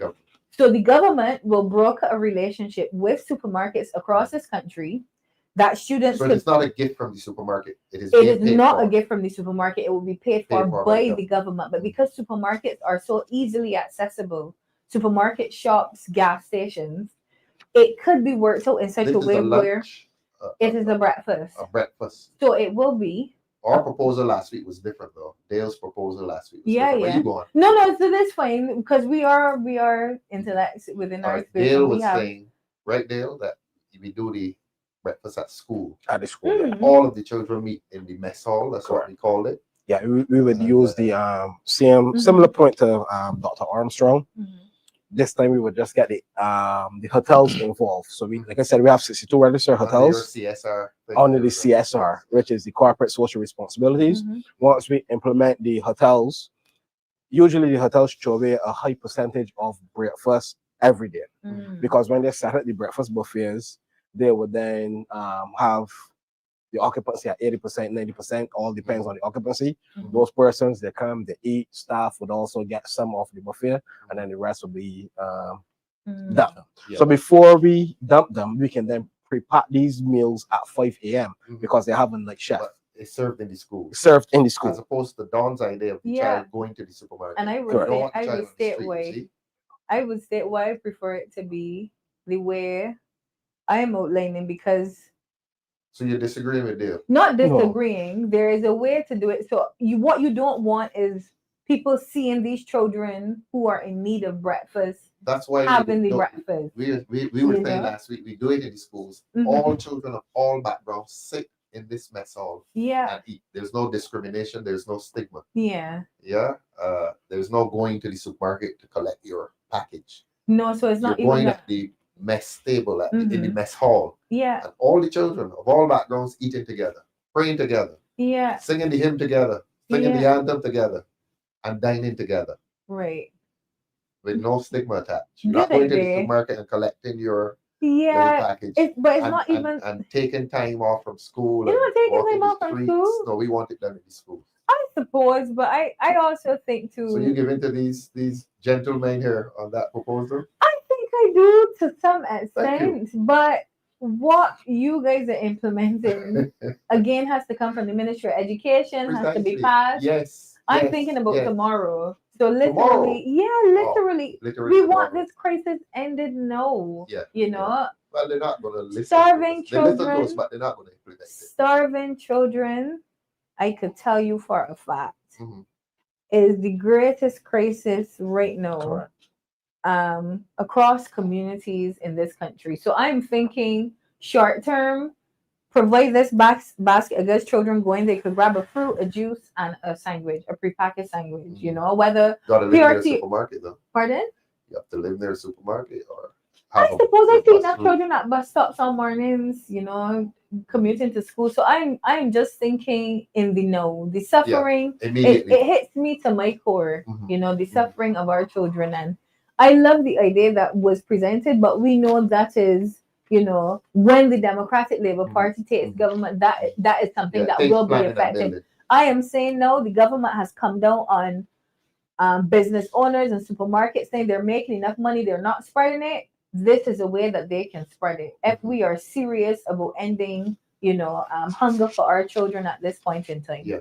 You know, so that's just one thought that came to mind. Ensley and David, and Dale, we're here talking about, and we've seen it on the board, the government's treatment of the different classes. Mhm. And we went to Parliament this week. I was at this meeting, so I didn't get there in time to listen to everything the minister said. But there's a rebellion across Barbados now in relation to the government's treatment of the Airbnb people. Oh yeah. You talked about creativity, Mhm. and a lot of people in Barbados have become involved in tourism. Mhm. They're converting their properties into living guest houses. Mhm. And apparently, the government is trying to regulate and not only regulate but penalize people Charge them. who have turned their properties into guest houses for tourists. And that is something we went to Parliament on Tuesday, and that's what they did. It's a very voluminous piece of legislation. Mhm. And I was saying, look, it's fine to try to control people, but don't penalize them. And let your relationship with that emerging sector be one of assistance, protection, because as I say, they're assisting the people who own villas. Yeah. They get massive concessions. And David, a man converts his property in a village into a guest house. And rather than focus on concessions, you are focusing on controlling him and have him subscribe or submit to all these regulations. And if he doesn't submit to some of these things, you charge him. Everything now, you charging somebody, you prosecuting somebody. A few weeks ago, we were going to discuss this in a separate program. A woman can be prosecuted if she applies for maternity leave and she gives wrong information in relation to her pregnancy, the date of her pregnancy. She can be prosecuted, and not only prosecuted, but fined and imprisoned. So everything the government does in relation to a certain class of persons involves. I'm going to have the discussion with you. This is where the government implemented paternity leave. Right. And they're saying, okay, you're taking me off, but you need to hear this. Yeah. The government implemented paternity leave. That's leave for men whose wife, spouse has had a child. They're saying that that you must have been working for 12 months at the business place in order to apply for that maternity or paternity leave. Okay. And that if you give wrong information as to how many months you were working, you can be prosecuted. So that one, you're trying to control the time at which a woman can get pregnant. And if she gives, the woman or the man, the father, if they give information which is not consistent with the legislation, they can be prosecuted. So pregnancy, the beautiful act of pregnancy and childbirth, for some reason under this legislation, turns into a matter of a criminal offense. It's weird. It's the strangest thing I've ever seen. For me, but let's get back to the Airbnb. I'm going to have that discussion with you, and I'm going to show you the legislation. Airbnb, that has emerged out of the communities. You know what we're talking about. Yeah, I understand. And government has brought legislation to Parliament on Tuesday. Yeah. To overregulate, and not only overregulate, but to penalize them. So here you have David, people trying to pull themselves up by their bootstraps, and government comes with this large bit of legislation. Now, a few months ago, they came with legislation for villas, but they didn't come to penalize villas. They came to give villas $150,000 concessions. $250,000. $250,000. It's right there on the screen. $250,000. Jonathan B. Fines up to $250,000 to register your Airbnb. So you build. I've seen an Airbnb, as I told the chappie there on Tuesday, in the Bayland. I stay in an Airbnb when I want a break. And so rather than government support this emerging business class in our local communities. Yeah. Entrepreneurs. Entrepreneurs, new Entrepreneurship. entrepreneurship. But they come with this massive legislation. Because the Barbados Labour Party That is single-handedly consistent with the point comes you're to making. kill any form of progression in this country. Or initiative. It is so weird to see this come into play. You know, as a girl, I grew up and I heard, you know, the Barbados Labour Party is never for the small man. And to even see it now being effected, and they know that they have all the power in this country to do as they like, they seem to be rushing things through with you as opposition leader. All you could do really is debate and bring these things to the forefront to let the people of Barbados know. But they know ultimately that they will have the last say. And if Barbadians do not wake up to this, we do not know what will become of this country. There is so much to repeal and so much to undo. If the Democratic Labour Party is to take government in this country, all because you see this government rushing every week to do something different, to create a new headline in this country, to detract from the issues that are being faced by people in this country. It's really sad. Let's stay with Lana Robinson. What's Lana Robinson saying? That's Lana Robinson, is it? 250,000 to pay as a fine for not having a Airbnb registered is actually the whole property the government is taking over. Alvin Bab, or let's stay with Lemuel Tull. What's Lemuel saying? The aim is to make sure that the money goes to the rich and powerful, and the rest of us must remain hewers of wood and drawers of water. She wants money, but only from the poor. Only from the poor. That's where you think money's coming from. Yeah, But, you know, it is. No, but coming back to the same Airbnb thing, recall a former minister. He came to level the playing field. Yes. When the small entrepreneurs, car importers, right? Excellent. He wanted to level the playing field so that the big importers and the garages will continue to maintain the profit. Now we have no government coming to bring this legislation to penalize another sector of small Barbadian person who is seeking out of a need, out of a necessity, rather than keeping my house 3 or 4 bedrooms, doing nothing, children gone overseas to college and what's not.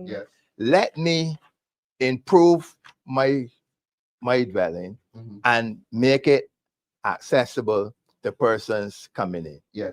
Right? This, in my view, is a form of community tourism. That's right. Because the tourists now are coming into a home setting. Correct. And experiencing the true culture of the country. Might learn some road tennis. Learn something. Getting a home cooked meal. Yes, that's right. Right? Within there. But it is no surprise, because when we look at the legislation that government has been passing within recent times, it has all been carrying hefty fines towards a certain sector. Penalize them into just the small person. As soon as you try to raise your head to do something to pull yourself up, government comes with the big foot on your head, go back down. But Ensley, is interesting because I don't even think the government is recognizing how they're outplaying themselves in terms of tourism. Because if the tourists are avoiding the hotels and coming to the Airbnbs, it just goes to show you that the mindset of the tourists has also shifted. And if the tourists are wanting to experience more of our culture, it is something that should be facilitated by the government. You know, before you would have never seen a tourist on a PSV, you know, but now you see them at the bus stops in their droves. It speaks to a cultural shift in tourism as well. And if the government was so aware of what is happening within the sector, they would honestly facilitate more of it, because what it would then do is make us more attractive. I have lived abroad, and it is so much cheaper to go to the Canary Islands and get the same sun, sea, and sand in Spain than it is to come all the way to Barbados on an 8-hour flight. We are constantly outplayed in terms of our offering. So when you make it difficult for Airbnbs to be able to host tourists, and then they're taxed and the Airbnb rates go up, the tourists that would traditionally look to Barbados to say, okay, well, you know, I may not be able to stay in an all-inclusive, but I could stay at my local Airbnb. When they see the rates skyrocket, they're going elsewhere. But the hotels will always have the people. You know? There are people who will always want to stay in Yeah, hotels. definitely. So it isn't to say that Airbnb is stealing anybody from the No, they're so not. we're not saying They're the not. stealing, but we're saying that when we look at the young traveler, there's a more adventurous type. but there's a custom for you call it a gap year, you know, Mhm. where the young student who just finished sixth form before they Right, go to right. university, they decide they want to travel the world a bit, Yes. may not have a whole host of money Precisely. to come to Barbados to book an all-inclusive, but rather do something like an Airbnb. Mhm. You know, that's a tourist too. They bring foreign exchange, the same foreign exchange.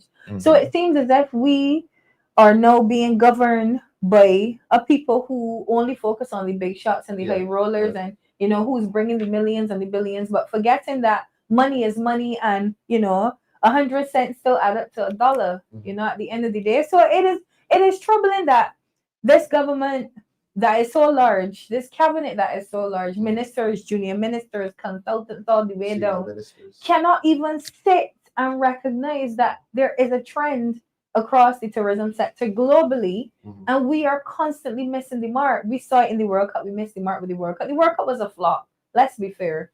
You know, Oh, nobody yeah. wants to come out and say it was Big a flop, huge big flop. big flop. You know, empty flights across the Caribbean. People knowing that they're paying airlines for charter flights with one person on it. We know it was a tremendous flop. Yeah. When will this government then recognize that across every sector they are missing the mark in terms of recognizing what this country needs to go forward? Right? So we were looking at solutions, and Dale, the Airbnb has been a solution to the problem of unemployment, the problem of low incomes. You know the existence of you follow the Airbnb. What I can say, emergence. what I can say, yes, sir. That happened in COVID. Yes. Tell us about Yeah, so it started in COVID where persons were to use properties and then started to renovate it. Also, what guests realize is that when you go to the rum shop or you go to the gas station, you can pay $3 for a bike spare or deputy. Yes. However, in the hotels, you pay $20 per bike. Really? Yes, sir. So also, Is that correct. So also the guests also realize. Oh, sorry. No matter. If you want the truth, I'm going to give you the truth, sir. So when you look at, the virtues of Airbnb, we don't criticize any hotels because we need the hotels. yeah, we do need the hotels, but there are that percentage of guests, like Dr. Armstrong said, that Yes. will not, want to stay in the hotel. Right. Have that They few, want the that Barbadian authentic Barbadian experience. Yes. Yes. So you have the loyal hotel guests that will come and spend $20,000 and also buy the meal plans. So they get the meal plans where they get the breakfast, lunch, dinner.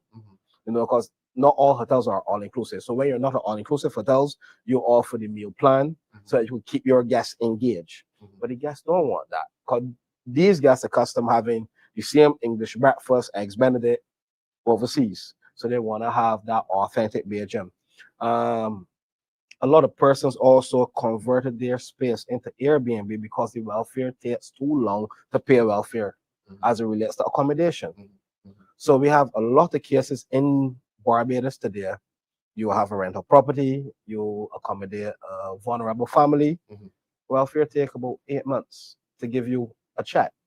So how can that person pay a mortgage or stay up to date with mortgage payments? Let's come back to the Airbnb though. Okay. David, you're in St. George, right? The Airbnb has reached out by you though? No, I don't think I don't think so. But you can still talk on it. We would have to be looking at we would have to relook this legislation as a new government. This legislation that came to Parliament on Tuesday to overregulate the sector and to suppress the sector. That's something, if they want solutions, our solution would be to offer protection and concessions to the Airbnb sector.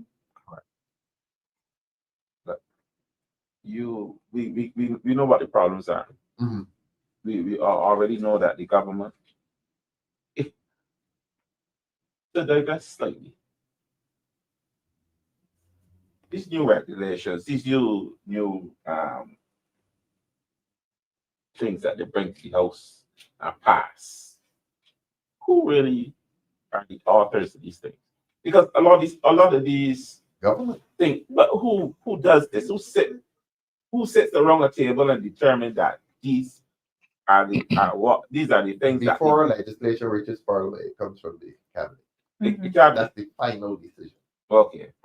Which cabinet? The cabinet, the Barbados cabinet. Okay. Because I to me, right, a lot of the legislation that comes to Barbados seem very foreign. Mhm. It seems almost as if somebody in parliament copying, but they're copying from somebody foreign. Because a lot of the legislation they seem as if they're designed to punish and to imprison and to criminalize Yes. Yeah. Barbadians. Yeah. But you just discussed there. You said that this legislation seems to go against the small entrepreneur who wants to use his property to make a little change. A berry. So it almost seems as if a lot of the legislation that comes to Parliament is designed to punish the average Barbadian. Because I mean, while you were talking about this particular piece of legislation with the Airbnb, I started to think about other legislation that came before it. A lot of them were either cancel out or walk back. Yeah. A cybercrime. Cybercrime. I'm talking about the legislation where if you were going to do Phone something, tapping. at least to me, right? They walk back on. I'm concerned that this government is being run outside of Barbados because a lot of these legislation that come to the Parliament seem very foreign to me, and they seem anti-Barbadian. They seem anti. Not only Barbadian, but anti-Barbadian to the average Barbadian, to the working class Barbadian.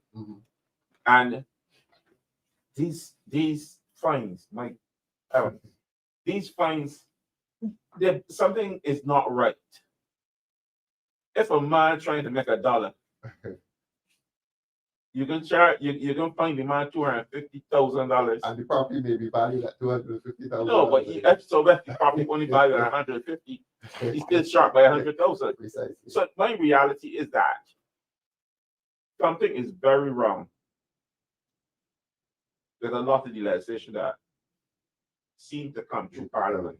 We just tell our calendar that Dale is allowed to tell it as it is, but we don't want addresses. Not that Dale mentioned addresses. I stopped Dale before he mentioned addresses because we still don't want to identify people of the program. I was gonna ask Ralph. Yes, I think David is yes. being very polite Don't. about he's asking the real question of where these policies being developed. Now we saw that the good MP from St. George fell resigned from his role as a minister and went straight to the rum shop.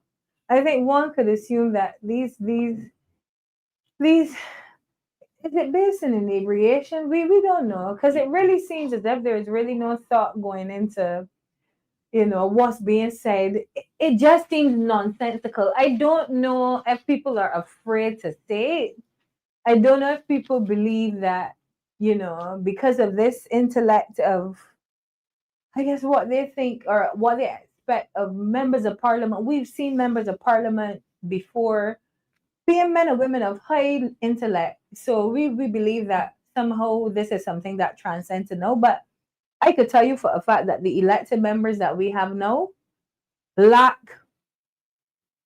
to some extent, it's just nonsensical. I'm sorry. I can't find another way to say it. It makes absolutely no sense that persons who would have benefited from the policies of the Democratic Labour Party, persons from working class families, working class homes that have accomplished, not just kick down the ladder, but chastising people that are just like them. Stomping people with the ladder. Just like them. It is as if they're afraid of where they came from, of who they are. They're afraid of the average Barbadian citizen becoming something, earning money. The same way that we seek to oppress sports persons, becoming millionaires from kicking the ball, bowling the ball, shooting the netball.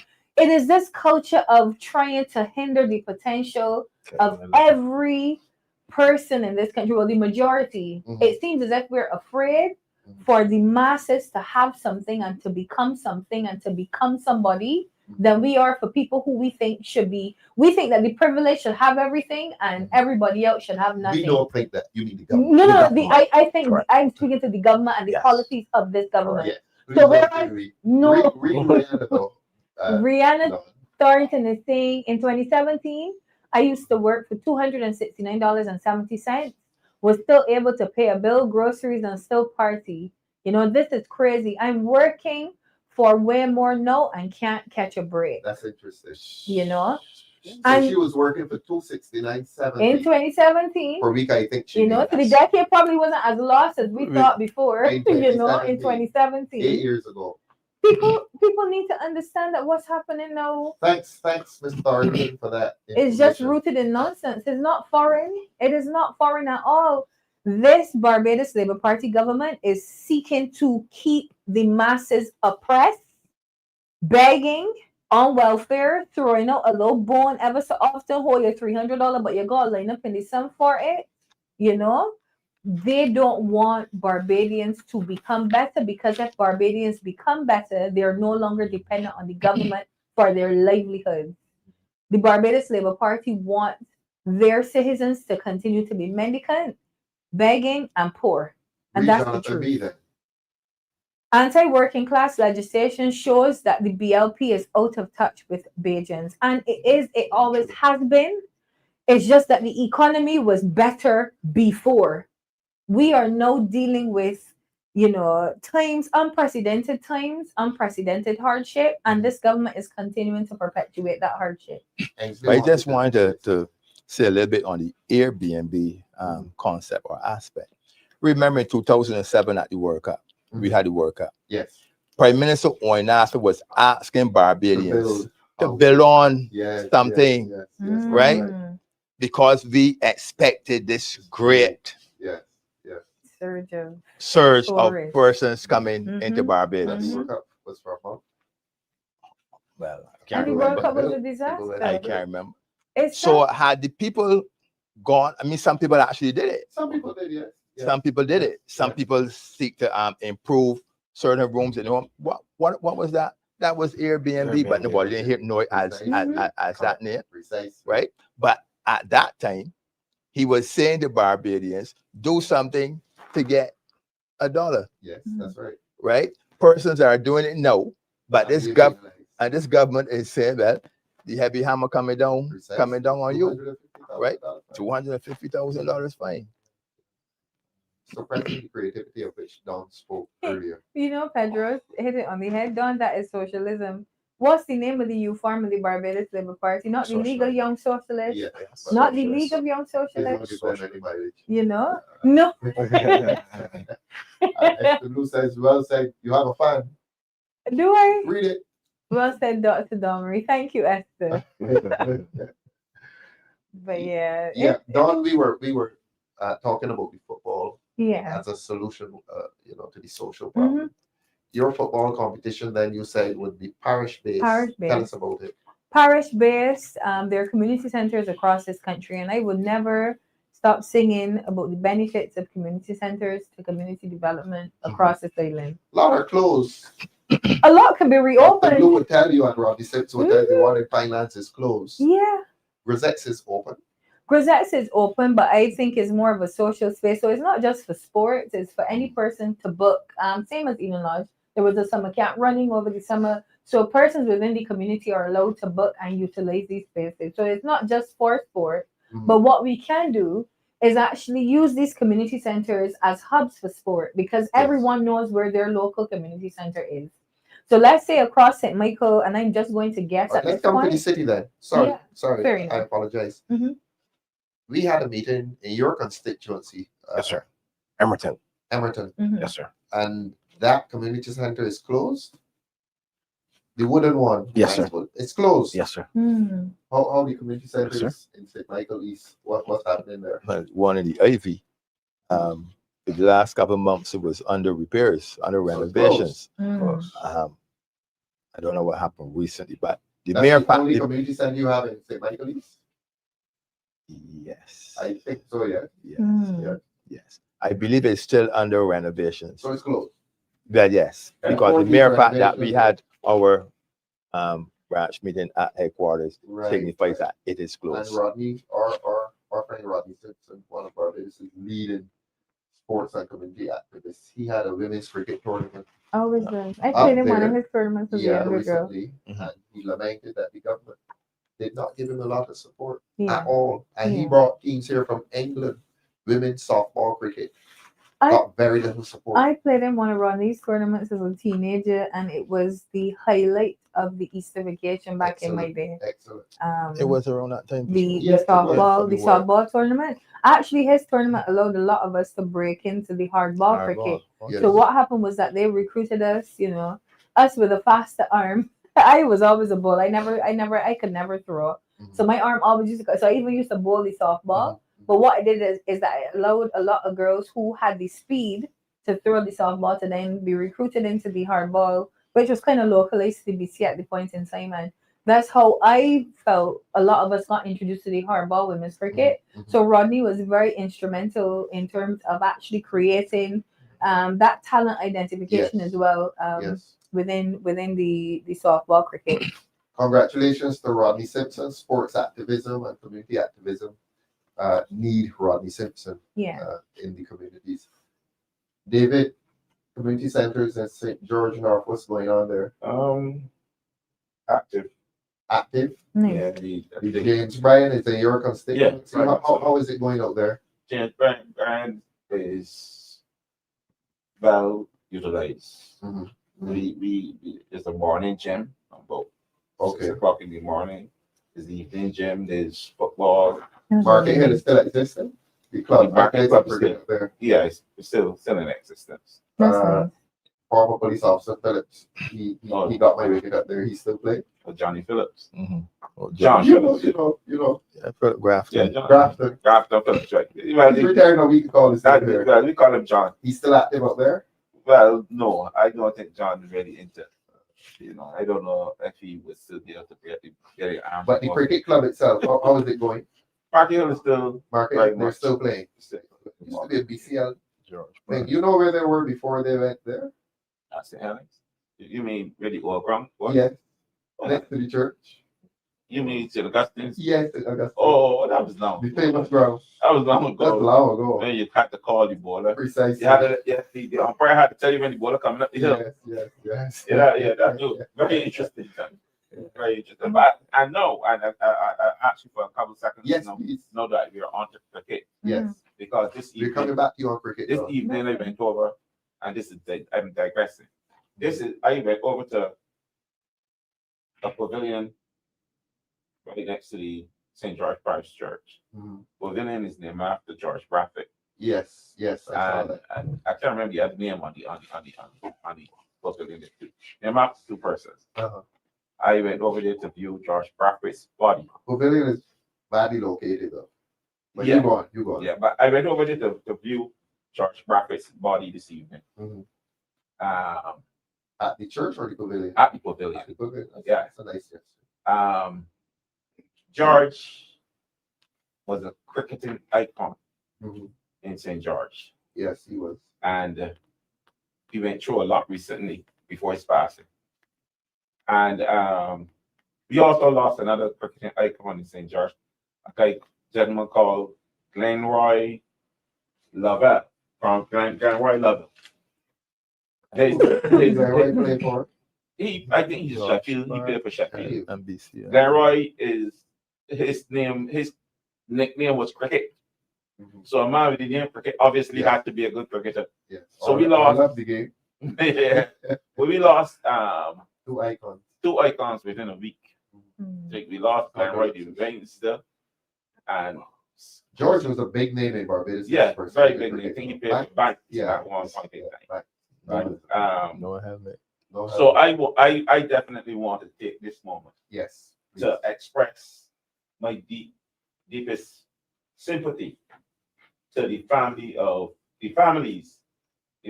of Chuck Prophet and Glenroy Lovell Cricket. These two men were truly cricketing icons in the St. George area. George hailed from the Valley Land, and Glenn Roy Lovell, he was from the North State community. I think these communities are poor due to the passing of these two illustrious cricketers. And I pray that their souls will rest in peace. Amen. We join with you in the expression of sympathy. Sheffield, how is Sheffield doing? I saw a game at Sheffield about 3 weekends ago. And John Cultural played Sheffield. Very interesting game. I think y'all got beaten up, Sheffield.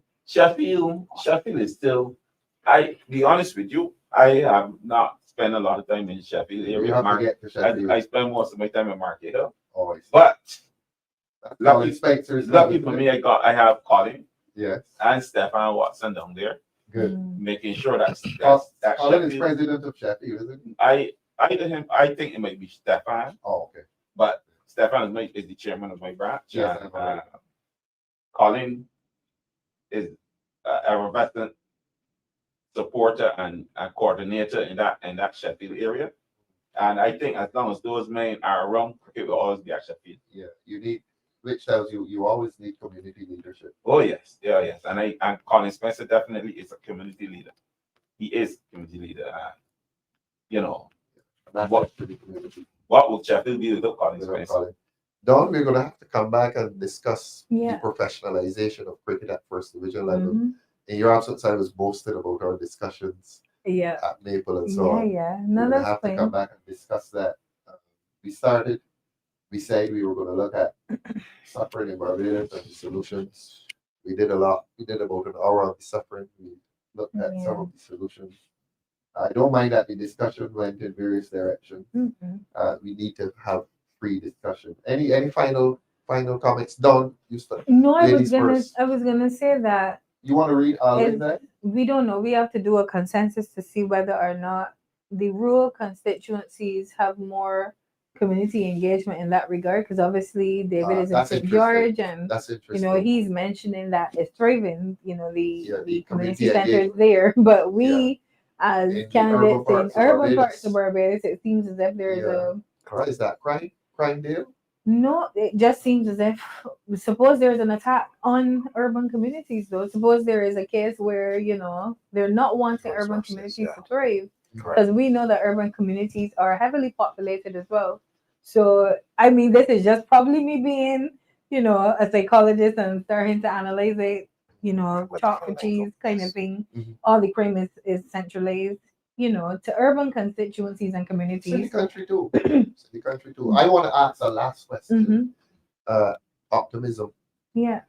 Are you gentlemen and lady optimistic? I am very You're optimistic. Give Yeah, us I am optimistic because I remember giving an example of the city of Troy. You remember when they destroyed Troy with the Trojan horse? The Yes, person said, yes, as long as yes. one Well, person, I wasn't alive then. as long as one Trojan has the sword of Troy, the city can be rebuilt. Right. And I always say, as long as one member of the Democratic Labour Party has the core principles and policies and values and morals of the party at heart, the Democratic Labour Party will continue to grow and will lead Barbados again. Excellent. And I think that a forum like this continues to help us to see that the Democratic Labour Party is on the up. Yes. We are ready to take government. Yes. And the truth is that the Democratic Labour Party has always had the interests of Barbadians at heart. And I speak to every person on this stream tonight, every voter from the age of 18 years old. You may not be able to say that you have lived through the glory days of the Democratic Labour Party, but the best days are yet to come. And we need your support. As long as you're registered to vote, come out when elections are called and vote for the Democratic Labour Party. Excellent. David, you're optimistic in the future? Yes, I am definitely optimistic. I still see family values in the St. George North communities. And like Don said, as long as the young persons in community understand that the Democratic Labour Party is here and is ready to save this country from a government that we can't understand. I think that as long because people are bewildered and bemused by a lot of things that are happening around politics in Barbados. I think that sometimes people begin to lose hope. And I'm here to say, don't lose hope. Because we the members of the Democratic Party, we have put ourselves forward so that we could present to the people of Barbados hope, the hope that Barbados will rise from where it is at this point in the history of Barbados. Thank you, David. Dale, optimistic for the future? Yes, sir. I am extremely optimistic because We can do it as a party? yes, we definitely For can do it Barbados? for Bring Barbados. it back? Yes, sir. Reason being, when people see or hear bad things, people always have their own perception.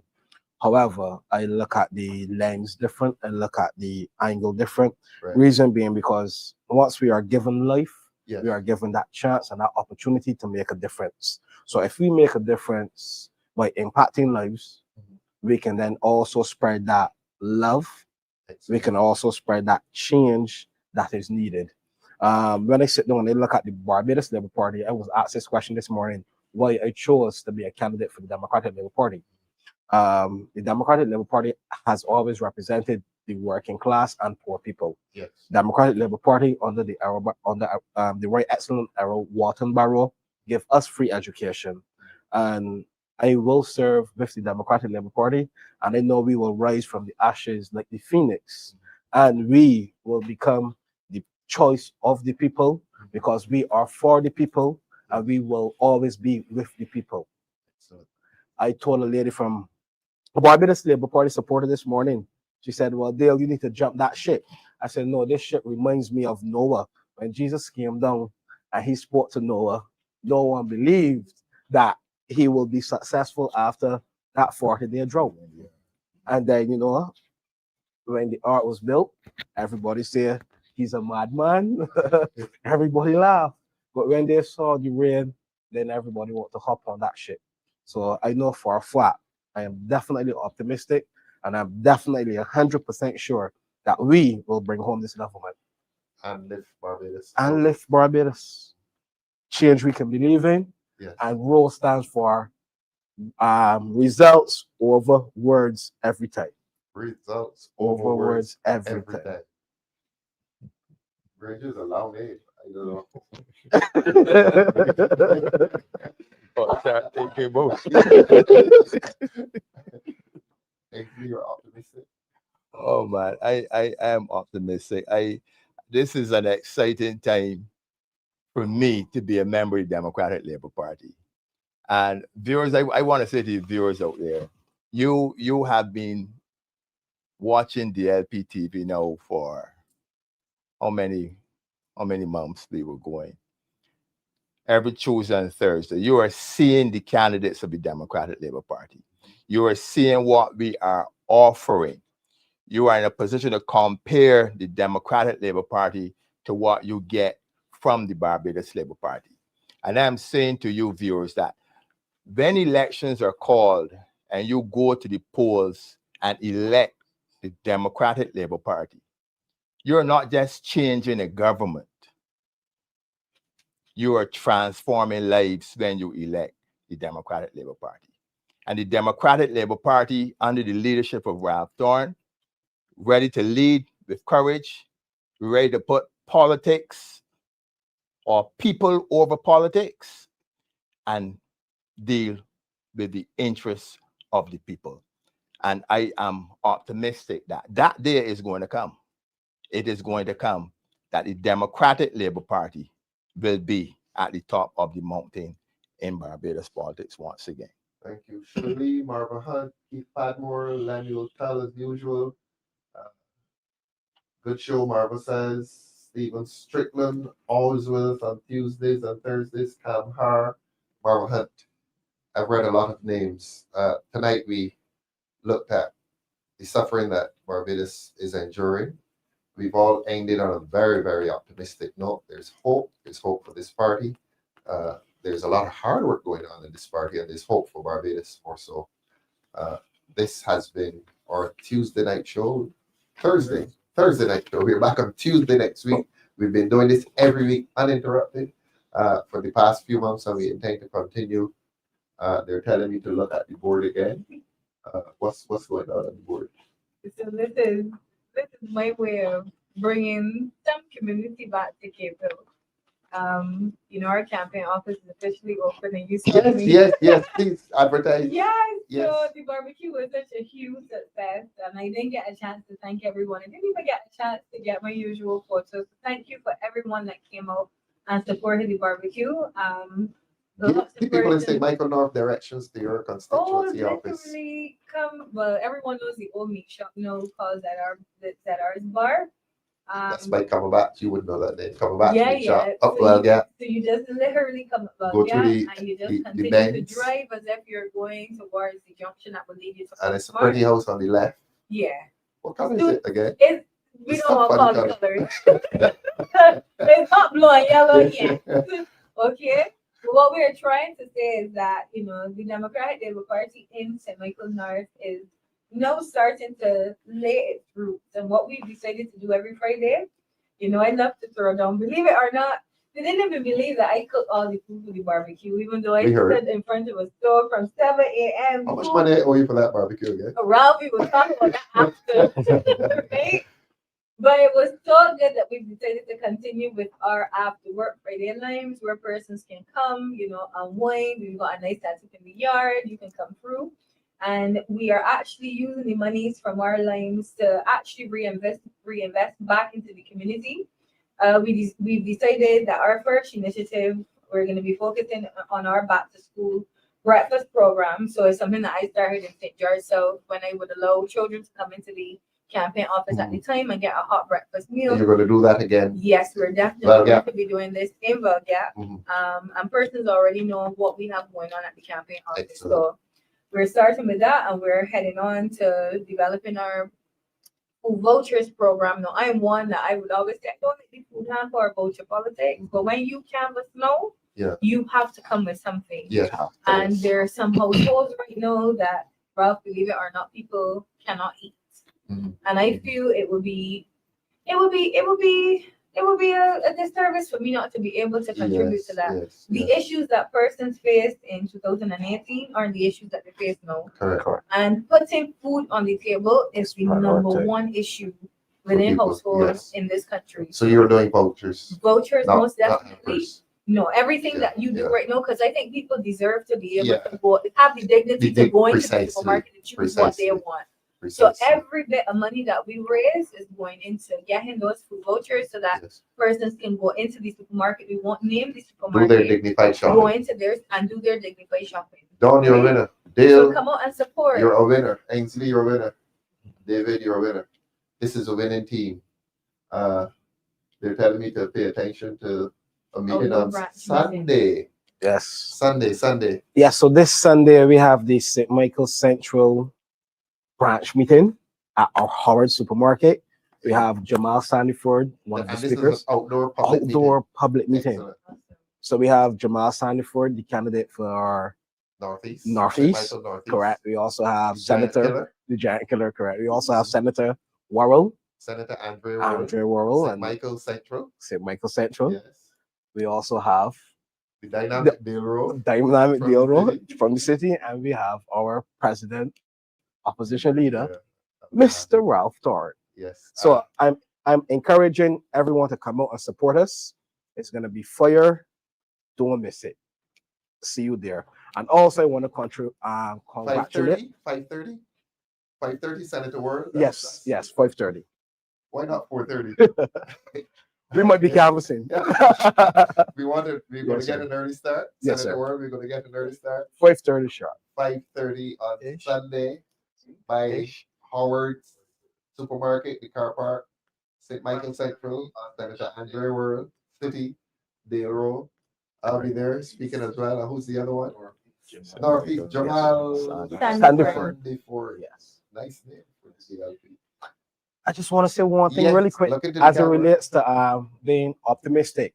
So I want to congratulate Lieutenant Jeffrey Bostick on his new nomination. He was also optimistic because he came from the city Yes. and now he's the head of state. So from the next representative for the city Excellent. to the previous former representative, congratulations, sir.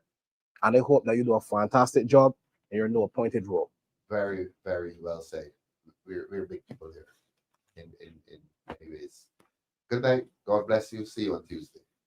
Bye.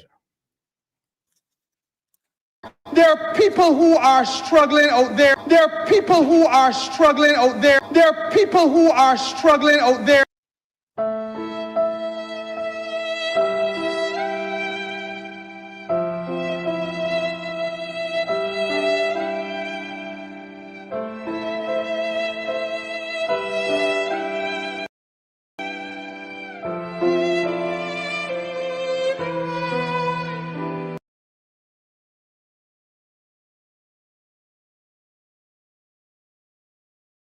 And it is a tragedy. There are people who are struggling out there. There are people who are struggling out there. There are people who are struggling out there.